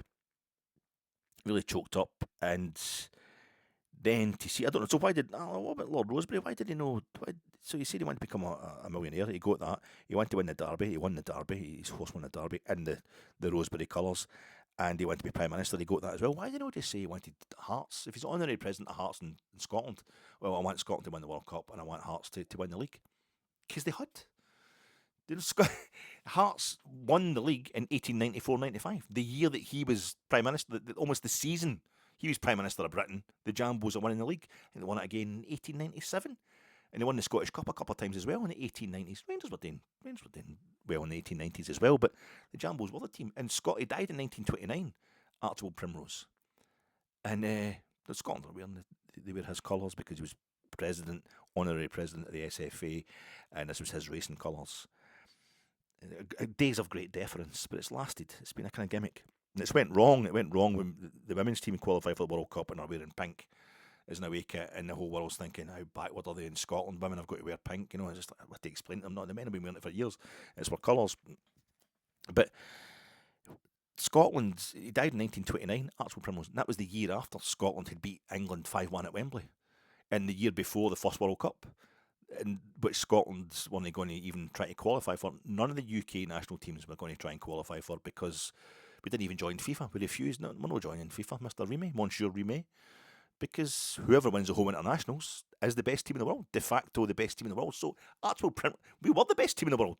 We were the world champions when he died, Archibald Primrose. So it's nothing on him. It's no down to him. But it was a beautiful thing last week. And one of his beautiful things was actually Curacao scoring. Once the game started, it was pretty crap. But Curacao scoring, when you're in, we've all seen some amazing things. I mean, we have seen the best day of Hibs. Most Hibs supporters are like, when did Hibs last win the league? 1951 or 52? So most Hibs supporters that are alive just now, we've seen the greatest day of their life. We were there. If you were at that Scottish Cup final, as I was, I remember when we were drawing 2 each. Queen of South equalised to make it 2 each against us in the 2008 Scottish Cup final. I was shitting myself. Absolutely shitting myself. It was going to turn into one of the most horrible days of my life after us losing that European final, the season that we'd had to lose the Scottish Cup to. I don't often use the phrase unfair, but it would have been unfair on that Rangers team to have lost the Scottish Cup to a lower league side, the Scottish Cup final. But we eventually won the game against Queen of the South. But I remember when they scored that day, when they made it 2 each. I was in the north stand over towards right next to the Queen of South fans, and the screams that were coming for there, it was like they'd never seen anything like this in their life. And you're thinking, this is the most amazing experience of the Queen of the South supporters' lives. Queen's Park last season at Ibrox, and then Queen's Park had won 10 Scottish Cups. But none of the boys that were in that, the boys and girls that were in that corner of Ibrox between the Broomland and the Sandy Jarden last season were at any of those Scottish Cup finals. It was the greatest moment of their life, I would imagine. Maybe I'm being arrogant in that. And I was there to see that. I saw that. You get to experience when you're on the wrong side. You're seeing stuff, but it's like the Hibs are still can't really enjoy that. I was there historically. I was there. But see Curacao, it's a friendly. When they scored, the support they had, when their supports are lovely colours, the flag's lovely, the yellow and the blue, and they had a big wedge. That kind of away wedge in the Rangers End, Section J or Section H, whatever it used to be. But they've got one particular wedge of it, the away fans go at Scotland games. When they scored that goal into that end, the screams, with some of them in the main stand, in the kind of director's box, and a bit over towards the Celtic end as well, dotted about the ground. But the absolute screams coming for them. The joy, the explosion. It's a lovely thing to see. Fucking embarrassing for us. I was able in Gibraltar, scored their first competitive international goal as well. We ended up beating them 6-1 on the day, but still pretty embarrassing. But it was a beautiful thing. It was a lovely thing to see. But it never. Scotland had already been kind of pissing about, and it wasn't happening, and it just wasn't happening. It still wasn't happening at all. And then they go down to 10 men, and I was cringing. And Billy Gilmour goes off injured. I'm fair drossing, he's fair drossing. It's that family feeling. But I think to see, we talk about Scotland, I talk about the fact that Scotland got a nation of 5 million, and every time there's a full Hampden at a Scotland game, that's 50,000 people. That's a 1/100th of the population. And I say that not as an explanation of why we fail in international terms. I say that as an explanation of why we should succeed. Why it's a disgrace with that level of commitment. When you get 100th of the population as a kind of standard crowd for a big game at Hampden, that shows you how football daft we actually are in a material way. We should be doing far better at international tournaments. So with Curacao are there, and they've got, I'd say, about 650 to 730 odd. I tried to count them, supporters in a Scotland game, and the population of Curacao is 150,000. So if you carry the 4 and maybe divide by you multiply by 10%. The details, the figures aren't important, but when you're a nation like that and you're at the home of football, at the home of international football, not Hampden itself, it's the third Hampden, but international football, the first ever match of international football as we currently understand it, of course, was played in Glasgow. And that's quite a way to announce yourself to the world that you absolutely deserve to be in the World Cup finals, even if you're, just kind of 14 years old as a country, or whatever, 10 times younger than the Scotland national team. But fantastic. It was a beautiful thing, but it got pretty bad until a Rangers player on loan at Kilmarnock, not yet 20, and a Rangers player who hasn't played for Rangers yet, not yet 31. They get 3 of the 4 goals that Scotland eventually scored, and also Finlay Curtis won the penalty that we scored in the second half as well. Ryan Christie, that's him, 10 goals he scored for Scotland. It's rare that a player gets onto 10 goals into double figures for the Scotland national team. And this, Shankland and Finlay Curtis are playing against Dick Advocaat. Last time I saw him at Hampden was when they lost 1-0, as Neil McCann was saying to him, at the first leg of the Netherlands, absolutely tanking Scotland in that playoff. But the time before that would be us all wearing orange as he won the 2000 Scottish Cup final to complete the double. But it was quite a thing to see that moment for Curacao scoring that goal. It was a beautiful scene, and it's the only reason I came back was for the Anorak hit, because that Denmark game beat Denmark. I was at the Denmark game in between times, the last World Cup qualifying campaign where we beat Denmark to get into the playoffs. And Big John Shooter scored that night. That was great, a midweek game. But the game where we beat Denmark in this World Cup qualifier back in, what was it, November, December? Phenomenal. That is probably the greatest night of Hampden's, like the greatest night supporting Scotland for my generation. The greatest night at Hampden, anyway, the greatest night at home. And I wasn't there. I couldn't get a ticket. I left it too late. I hadn't been at the Belarus game, Moldova. Who was the other team in the group? Christ. It was Belarus. It was Belarus. I wasn't at the Belarus game. I was up in Skye on holiday. So I was at the Greece game, but I felt I didn't deserve to be there. I don't know why. I was just slow. I was slow applying for a ticket, and I hadn't renewed my Scotland Tartan Army membership thing that I've been renewing for years and years in case of moments like this, in case I need priority. And I went in and I checked too late, and I couldn't get a single ticket. I couldn't get a ticket anywhere. I thought, fuck. And because I'd missed one game, I felt I didn't deserve it. And then I deserved it more than most of these tourists and Waynes, and kind of 75% of the crowd in the actual Denmark game itself, where we beat them 4-2, goals to the halfway line, that overhead kick, and for Scott McTominay, just the greatest night ever. And I watched it on telly, and it kind of kills me that I wasn't there. I feel I deserved it. I feel I've earned it over the years. That was my 97th Scotland game. I've been at Wembley, seen as at Wembley 3 times, but that's it. All of the rest of them have been in Scotland, so I felt pretty bad, and I thought I wasn't going to go back. But then it's a team, it's Curacao, a team you've never seen before. You're going to get to 100 Scotland games. You get another CONCACAF nation off the list. So I went back for that, and then I think I just suddenly, during the national anthem, I really felt it again. Billy Gilmour, who had seen scoring against Poland, I was so proud because he's fair drossing. He gets the injury last week, and that was terrible. But at some point, at some point in that first half, I'm groaning because they get the man sent off, and it's like, well, now, even if we beat Curacao now, we're beating a 10-man Curacao, and we'd hardly had a shot on goal. And it's funny, I just said it as a kind of matter of fact. When I go in, and I said it out loud, this is embarrassing, this is humiliating. And the young boys to my left looked around, there's like 3 of them on the early 20s. When I first walked in, it's 4 rows from the front, Celtic end. It was the bit of the Celtic end that's right next to the North, the last segment. It's split into these kind of, it's like a big kind of Christmas cake, isn't it? A big birthday cake split into segments. The seating at Hampden. It's the last segment, the red seats at the dividing wall, the dividing little fence with the North enclosure. I was right at the very front row. I was 4 rows from the front, row D. And there, and as I went to get to go in, there was like this huddle. It's like a creche, Hampden at the best of times for anything other than a competitive game. Hunners of Waynes wearing their, pink top, the new pink away top, and other parents wearing the pink away top. And there wasn't actually many kind of a family section. I think the bit I'm in. I only got a ticket for there as well. I applied for this game kind of late. It was £42 a shot, and it's nearly sold out. And as I looked along the road, I was waiting for the fella to get up to lift his wain up, so I could walk into my seat. It was kind of in the middle of the row, and I could see these 3-4 boys, all kind of early 20s, looking at me, going, "Oh, fuck's sake, no!" And I'm like going, "Aye, boys, I'm just this fat." I thought that's what it was. It's a big, massive old guy coming to sit next to me. We're all going to have to squeeze up. But they're like that. We get kicked out of our seats, so we've got to sit somewhere. I thought, "Oh no, it's all right. Well, don't sweat." Sweat it. This is my seat. There's one seat that's left. This is my seat. I'm just here myself. Don't worry about it. They were getting all worked up because I don't know what happened, but they were in somebody else's seats.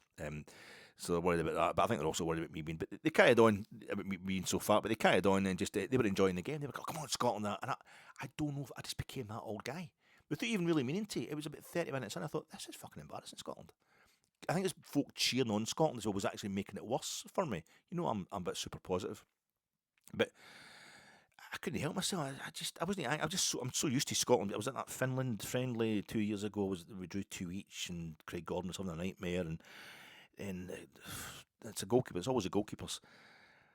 Kieran Slicker having the nightmare against Iceland last year at this stage, and I couldn't help declare it like, this is bloody humiliating. Suddenly, I felt really angry how poorly Scotland were playing, and I looked like this angry, kind of bitter downer, Debbie Downer of an old codger. They looked at me briefly, these young fellas, kind of open-mouthed.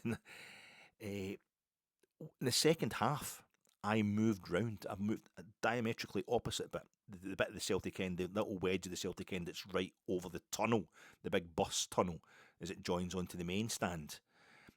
Which is it's basically a sliver of seats. There's 2, 3. It goes down to being like one seat, and I could see it was empty.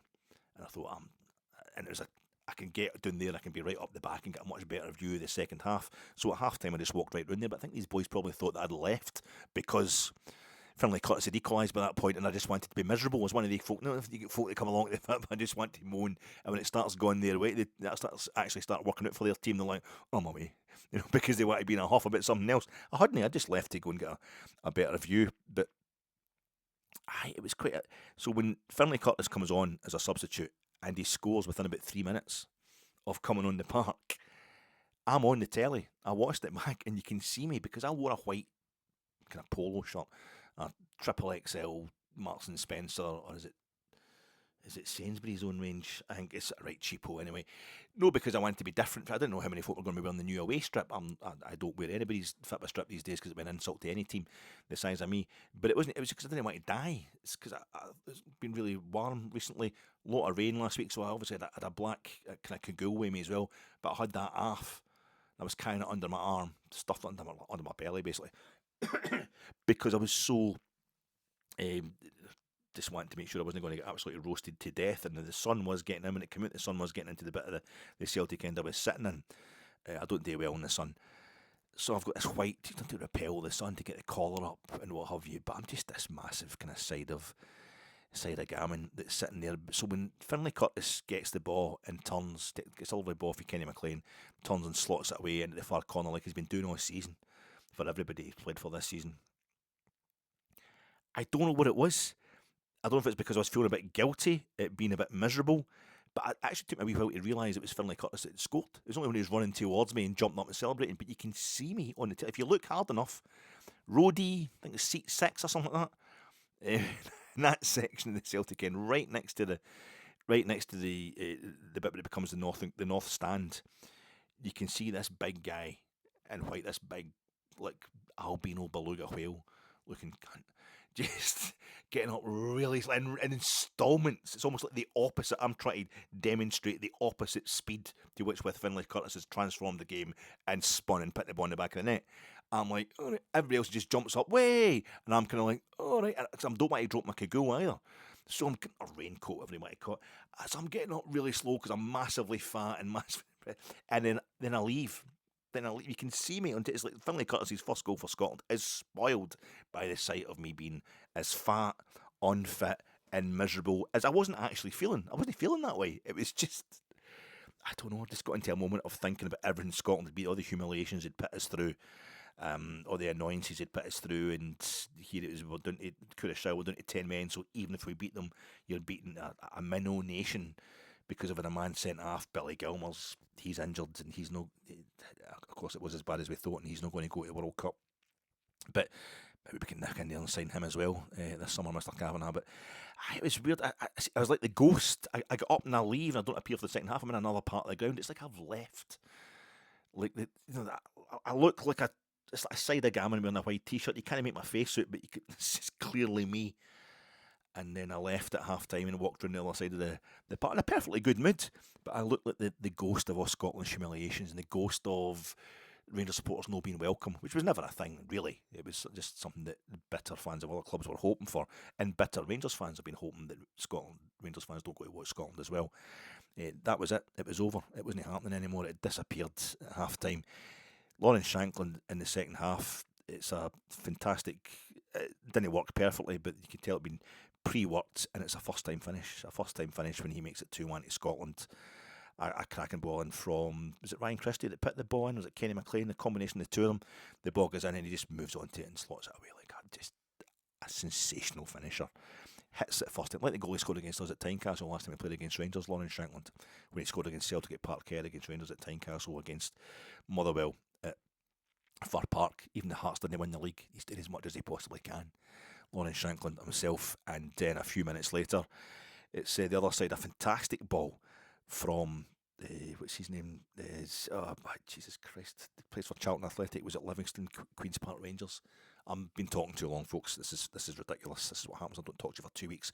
I just basically give you 2 weeks of patter in one podcast. But it was a fantastic ball for the tattooed man, and he did take that in his stride. He took a touch for that one, Lawrence Shankland. But it's a touch of a master, and he moves it on. It's only Curacao he's playing against, but he slots it away so expertly. It was tremendous, and maybe worth looking into that guy whose name I always get to this point. Like that's my kind of sign. My step grandfather, my dad's dad died when my dad was only 14, so I wasn't even born yet, so I never knew him. My paternal grandfather.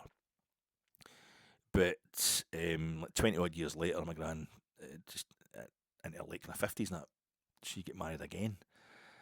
So I've been at my gran's wedding. I was at my gran's wedding. That's always a good thing to say. But the fella she married, Big Davy, ex-RAF and all that, what a guy he was, no longer with us. But his thing was he'd be sitting drinking a few whiskies with my dad. He'd start sneezing. That was his thing. He'd start sneezing. And he couldn't. That was him. To go up the road. It was done, and he could put it away. Same as my dad. That's how the two of them got on so well. But he would start having a sneeze. That'd be him. He couldn't drink anymore. It was a sign. And I've got the same thing, but I can't get a really obvious footballer's name. I've been talking too long. It's time to roll up the podcast. But it was fantastic as a Rangers supporter sitting there watching Scotland, somebody who cares deeply for both nations, and the roar for Shankland's name when it, and the scorer of Scotland's second goal, third goal, Lawrence Shankland. Fucking hell. It's amazing. There's a lot of kids there, obviously, a lot of wee wains who are, not at that point of being bitter yet. You don't care who's. It's stupidly they think they're watching a Scotland player. They'll never learn. But it was great.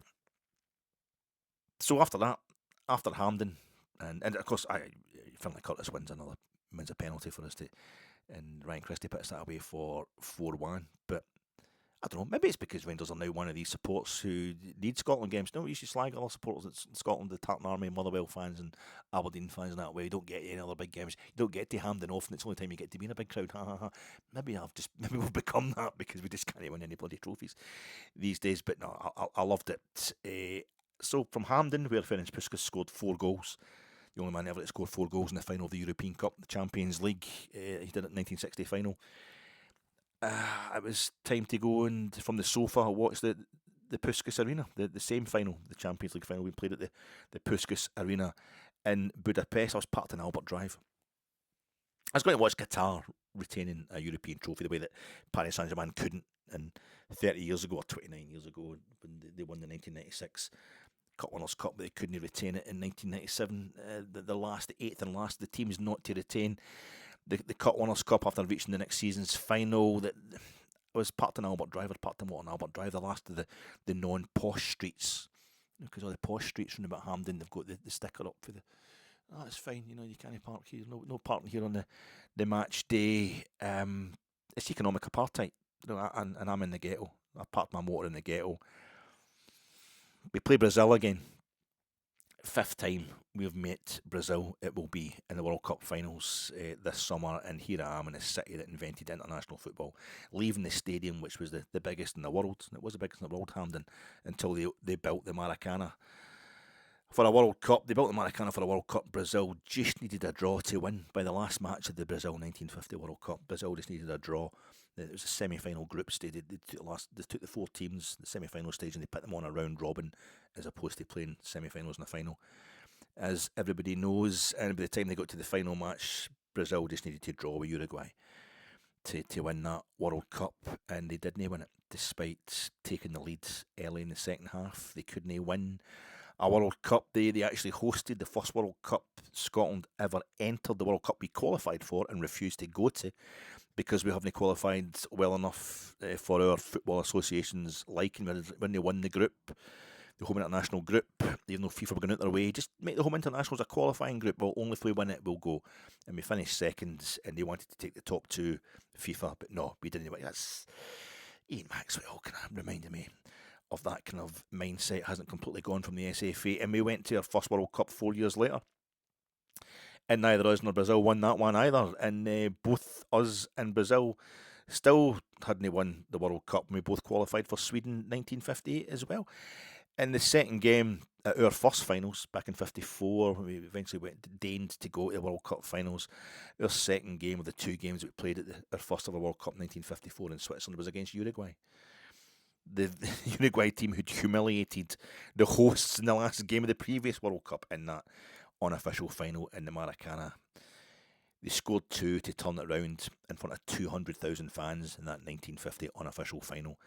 Did Uruguay in the Maracana. 200,000 fans were there the 16th of July 1950, the Maracana. So Obdulio Varela, the captain, who in Brazil went 1 goal up in that game, talked to the referees. Roger Leaf, Jeff Leaf, the English referee. Just talked to him, although he couldn't speak any English, Obdulio Varela, and Leaf couldn't speak any Spanish, but he just talked to him, complained about something, just to let the crowd calm down, just so Brazil wouldn't get a chance to kind of blow them away in a 2 or 3 goal spree of excitement. And Obdulio Varela was a captain of Uruguay against Scotland that day in Basel when they beat us 6-0 4 years later. Maybe the only second game Uruguay had played since they won that World Cup in the World Cup. They blasted us 7-0 2 games later, basically, for Uruguay in Basel after they won the World Cup in 1950. Scotland and Brazil united. We were united for 8 years in hubris. And Brazil the Victors and Alex Tartan. Brazil the Victors, this was famously they composed a tune, Brazil the Victors, ahead of the 1950 final. And it never got played, obviously, because they never won that final. It's a bit like Ali's Tartan Army. That's their version of Ali's Tartan Army. And we're left with crowd records. That's all Scotland have been left with, are the European crowd records for Hampden and the Maracana, the 200,000 that was at that game. That was 199,000, I think, officially, but it's 210,000 was actually there that day in 1950. And now they're the country that have won more than any other in the World Cup finals, the country we've met more than any other in the World Cup finals of Brazil. They won it 5 times, and now we'll play them 5 times. And here I am in the shanty towns of Glasgow last Saturday afternoon, the favelas of tenements and run-down villas back to back with the kind of Copacabana of Southside bungalows and new builds that cars aren't allowed to park in. And I was stealing from the poor. I hate it if somebody parks outside my house.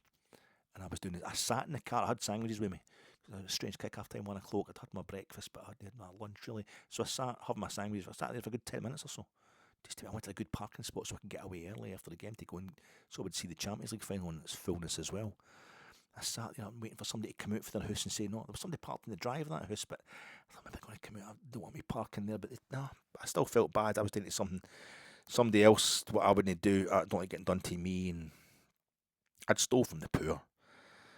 That parking spot, like we stole Shankland from the Jambos, like the middle class whites of Rio, Sao Paulo, Brasilia, and Porto Alegre, performatively crying for the cameras, for the on-field losses of the Seleção in the global arenas of the World Cup, the same arenas that the Black Soul of the national sport of Brazil could never afford to inhabit. I stole that parking slot on Albert Drive last Saturday from the Jambos.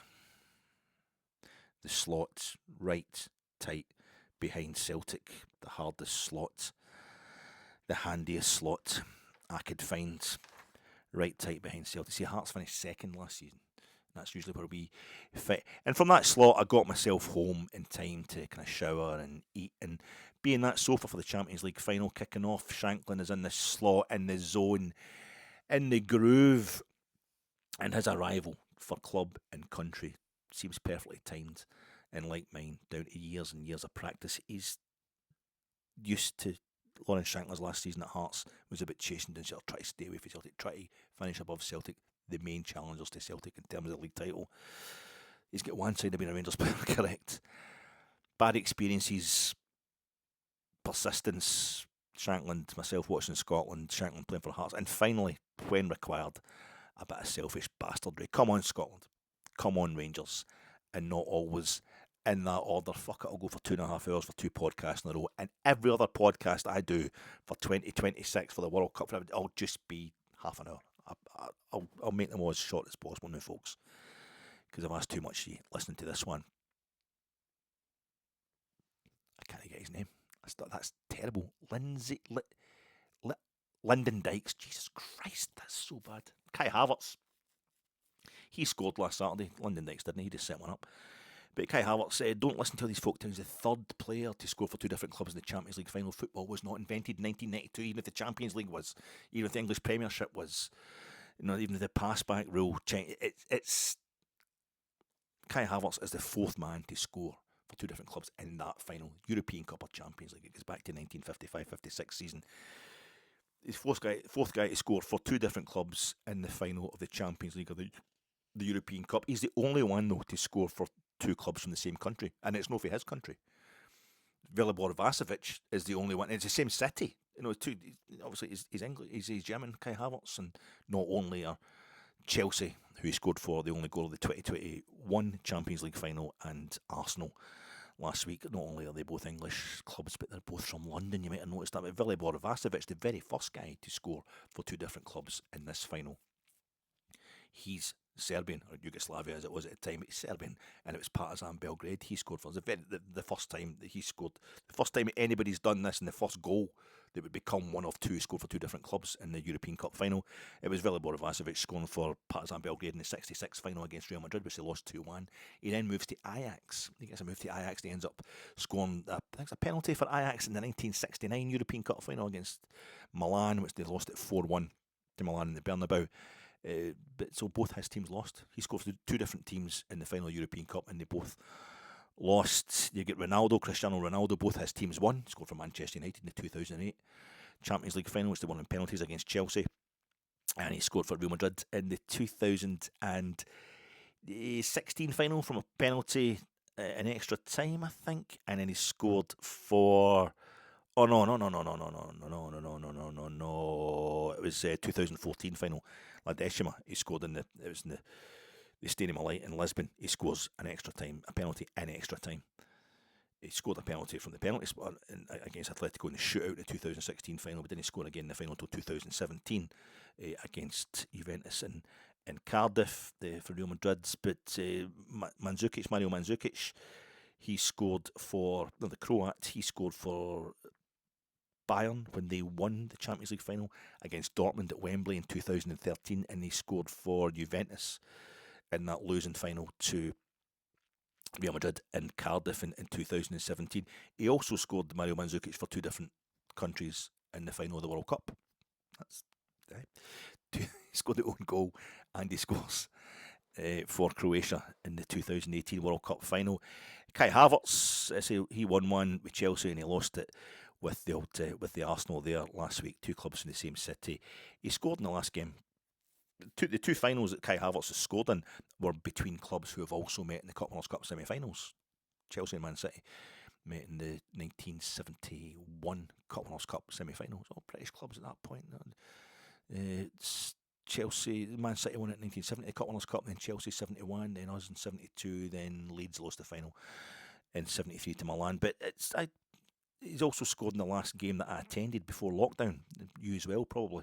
Kai Havertz scored against us at Ibrox in the Europa League, beating us 3-1 that night, and it was months before we played the second leg. The Puskas Arena, it looked like the Allianz Arena. It's very like the Allianz Arena from the television, not from the outside, but watching it on television, the kind of three tiers of the stand, the pitch and what have you. Very like the Allianz Arena in Munich, which is where I attended my only ever World Cup finals match. The Allianz in Munich, but it made it easy to contrast last Saturday night what PSG did in last year's final. It was particularly pronounced, the comparison, because PSG also started the same 10 outfield players last Saturday as he did in the Munich final against Inter last year, when they absolutely blew Inter away. They were 2-0 up at half time and 5-0, biggest ever margin of victory in the final of the European Cup of the Champions League. So it was really obvious how Arsenal stopped them playing. You see the same players, Vitinha and Kvaratskhelia, having to really work a hell of a lot harder than they did last week. Not struggling at times, getting a bit ratty. PSG really pushed to the limit, but they still won it. PSG have won 2 Champions League finals in 2 very different ways, diametrically opposite ways. The same as me, the Hampden last Saturday, just moving to a different, diametrically opposite part of the Celtic end. But the source of their money is never mentioned by mainstream media. It's Qatar Airways against the Emirates Airlines and sponsoring Arsenal, but PSG's money, it's just... Arsenal had a great game plan, but PSG have done this thing. The sports washing is horrific, and this is how it works, because you can't help admiring the football that they're playing there. They blew Inter away 5-0. That was a phenomenal exhibition of football last season. And the same 10 outfield players found themselves in a battle from the opening exchanges of that game against Arsenal. Arsenal's game plan was perfect. The execution was just infinitesimally short of perfection, but it gave PSG the perfect platform to prove that they can win it anyway. They can win. They will be champions of Europe, whatever way is required to be champions of Europe. A true champion in terms of football, but the source of their money, PSG, is never mentioned by mainstream media, reducing the dark truth of their achievements to the rantings of cranks just like me. And the source of international football was never mentioned by the mainstream media, reducing the dark blue glorious truth of the Scotland strip and dark blue, the PSG strip and part blue. We are the source of international football. The first international football match played in Glasgow between Scotland and England. The disgrace of our subsequent 150 years of colossal underachievement is reduced to the rantings and ravings of cranks just like me. Stop using enthusiasm, Scotland. Enthusiasm doesn't work for us. Let's just be better. Hey guys, let's go for it. It doesn't. Ali MacLeod was enthusiastic, and it got us to a certain point, but also it fell off a cliff and it went really wrong. Enthusiasm doesn't work for us. Drunken joy does work for us, and brooding, cynical, almost toxic determination works for Scotland.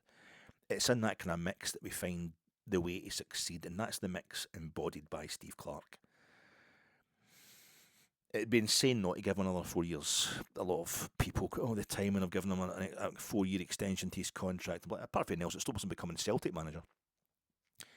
Yes, he's a bastard, but we need a bastard. Who wants to? I don't understand this thing of needing to like him. That's why he's good enough at the job. I've watched this I've watched the step changes under Steve Clarke, and it starts with an acknowledgement of how shite we are, as well as how far you can go with shite. And then the good players have got getting maximised in their usage. Their loyalty to Clarke speaks for itself. I think we haven't won a home friendly in 10 years. That's many times. The terrible runs and the stuff like that. And we're not very exciting in tournaments. He's qualified for more tournaments than any other Scotland manager, but didn't qualify for any tournaments for over 20 years until Steve Clarke took over one of the worst sets of players that Scotland have ever had. It's phenomenal what he's achieved there. I think the people that start slagging Steve Clarke for the way Scotland play football are the people that only get interested when we qualify for a tournament, so I don't have much respect for their opinion. Enthusiasm doesn't work for us, as I say. It's acknowledgement. It's that mix that we find the way to succeed, and that's the mix embodied by Steve Clarke. Fuck being liked, fuck being objective. Blame the players, blame Rangers. You know, the sectarianism of the Rangers support, a bunch of wee boys, the Union Bears, they were that time, for the fact that Kilmarnock lost the Scottish Cup replay 5-0 at Ibrox. Deflect it onto that, and he was quite right as well. He was quite right. For the rant he went on after that, we cannot win that argument. Blame UEFA for appointing an Argentinian referee to the game for Scotland being knocked out of the Euros by a 100-minute goal in Cologne. You know, fuck being every English, German and Brazilian wanker's idea of a cuddly toy. Fuck kilts and self-deprecation. Have the winners of the Euros, have the eventual European champions of international football and their Ballon d'Or winning captain slagging 7 shades of shit at you because you've just got in their faces and beat them easy at Hampden. Have Rodri greeting about Scotland. It's just no fair the way they're playing football. You know, have Kieran Sicknote Tierney taking Danny 6 Champions League winners medals Carvajal to the absolute cleaners in the land that brought the game to Spain. Have Nicky Devlin, former Livingston captain, coming on as a substitute to clear them off the line against Portugal, and have results in Cristiano Ronaldo getting off the park, and a 5-time Ballon d'Or getting off the park, mumping and moaning in a total tantrum. Fuck the biscuit tins and the victim complex. Take the internecine, bitter, grievous, distrusting bile at the very heart of Scottish football and Scottish working class life and shit it all over the rest of the planet. Let us actually get something out of it. Do a dear and we hate England more than you. The happiest I'll ever be is when Scotland are the most despised country in international football, because that's the way I've felt for decades about Brazil. My mate Alan Miller used to call Brazil the dolphins of international football. Everybody wants to swim with dolphins. Every idiot loves dolphins, but sharks are just far more interesting. When we got to our first World Cup, the entire tournament consisted of 16 teams. When Scotland got to our first Euros, the entire tournament consisted of 8 teams. In 1992, there was 8 teams at the Euros total. That was the total finals. 2 groups of 4, and that's straight into the semis. So if we get out of the group stage and into the last 32, the second round of this World Cup consists of 32 teams. This World Cup, it's only a technical achievement, a kind of anally retentive literal first. It's only a first in the strictest of strictly speaking terms. Our form since the very outset of the Nations League, our record in that kind of pseudo-friendlies, tertiary international tournament is far greater achievement. The best record and method of a proper comeback for the Scotland national team. When we got to the Euro, when Craig Brown and Andy Roxburgh took us to Euro 92, Andy Roxburgh was the manager, so I got a bit mixed up there. I tried to cover it up, but I tried to style it out, but no. There was, as I said, there was only 8 teams. Effectively, it's a quarterfinals. Last 16 is what the World Cup was. The first, 3 times, 4 times. The first 3 times that Scotland qualified for the World Cup was the last 16. So if we get out the group stage in this World Cup, you're going into the last 32. So technically speaking, you can look at it different ways. But I think just like qualifying, I think for a 21st century Euros and World Cup tournaments that are so expanded, it's increasingly about avoiding the biannual embarrassment of not qualifying for them, rather than celebrating the fact you have qualified for them, we'll make an exception this summer, because the embarrassment of not qualifying for the second fucking round of a major finals is far more than biannual. By the next World Cup, it will be technically a century-long embarrassment for Scotland. The World Cup started in 1930. Get it done, Scotland, and don't worry. I'm so indoctrinated in our failures, and I will cry like a baby if, at the end of a 4-0 scalping by Brazil's reserves in Miami, we discover that Qatar losing 5-0 to Bosnia-Herzegovina and Seattle at the same night means we're through. For me, it's like Rangers getting back into the top flight after 2012. It's not something to be proud of, so much as it's something that needs doing, or will never return to the days of the Wembley Wizards. But to do it will be undoubtedly emotional. No Scotland, no party, nah. There's no parties until Scotland do something. And after a 1 draw and 3 losses, it's time we gave Brazil a proper boot to the favelas. I didn't say I wasn't going to have the banter. I didn't say the banter. You know, it's all these years, Scotland fans, we all speak like we work in coal mines and shipyards wearing kilts because we're just that crazy. Our names might not be as exotic as Curacao's names. Well, Curacao names aren't exotic if you come from Curacao, the names of their players. And to them, is there a name more exotic, more romantic, more kind of cosmopolitan, more effective than Lawrence Shankland, the man in the dark blue socks? No pink socks last week. I think it was violet socks we wear with the current away kit. The current tribute to the Rosebery colours, but it was send a sea of pink home, happy. We hope we can do the same for another sea, a bluer version to be found elsewhere in Glasgow's south side. But with the hearts in their eyes and the primrose and the pink on our backs again, maybe we can all be more kind of Fifth Earl of Rosebery again. We're more Archibald Primrose than Quirrell, more glory days than glory holes. Don't worry, Rangers, we were serious stuff in the 1890s as well. The World Cup's about to start, folks. Rangers stuff is going to go in the back burner. I will mention it. I broke the seal again, haven't I? And my piss really has started to flow, but I'll make the peas a bit quicker. I'll make the crap that I'm selling you over the summer a bit quicker than this. That's 2 weeks without a podcast that I've totally ruined by having the last one I did 2.5 hours long and the next one I did 2.5 hours long. But we've got to do something to get it all out of the way, to get us out of 2025, 2026 and into the World Cup 2026. This is the 9th time Scotland have qualified for the World Cup finals. It's more than a third of the World Cup finals, but it's less than a half, and that's an absolute disgrace. So hopefully we can do something that's going to set us up to go forward and become something like the football nation we should be. And there'll be stuff happening with Rangers. I don't do the transfer rumour stuff. I'm not, I want this guy and I want that guy. I've mentioned it in passing in this podcast, but I always wait until that kind of stuff is actually confirmed, and I think it does us all good to kind of park the Rangers stuff for a wee while and get ourselves watching Scotland. But of course, that in itself, if Lawrence Shankland is leading us, you're not really parking the Rangers stuff anymore. We've all got our own club affiliations. You don't just park that completely because you happen to be watching the Scotland national team. But I think it's good. It's a good break. It's good. I think Rangers and Celtic are becoming far too like nations of their own. And because we aren't countries of our own, that's where you get the zealots coming in to try and make it so too much to prove.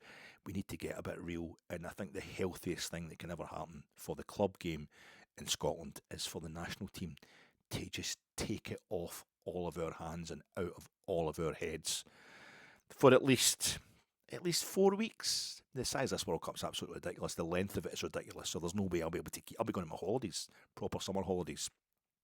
During this, maybe back to the SouTHERNess caravan park, but there's no way you could cover this doing pre-match pods and post-match pods. 104 games I think there's going to be at this World Cup. It's ridiculous, but the longer Scotland can stay there, and if Scotland do get out of the group stage, I think just now we can take that as the greatest achievement of our lifetimes as Scotland supporters.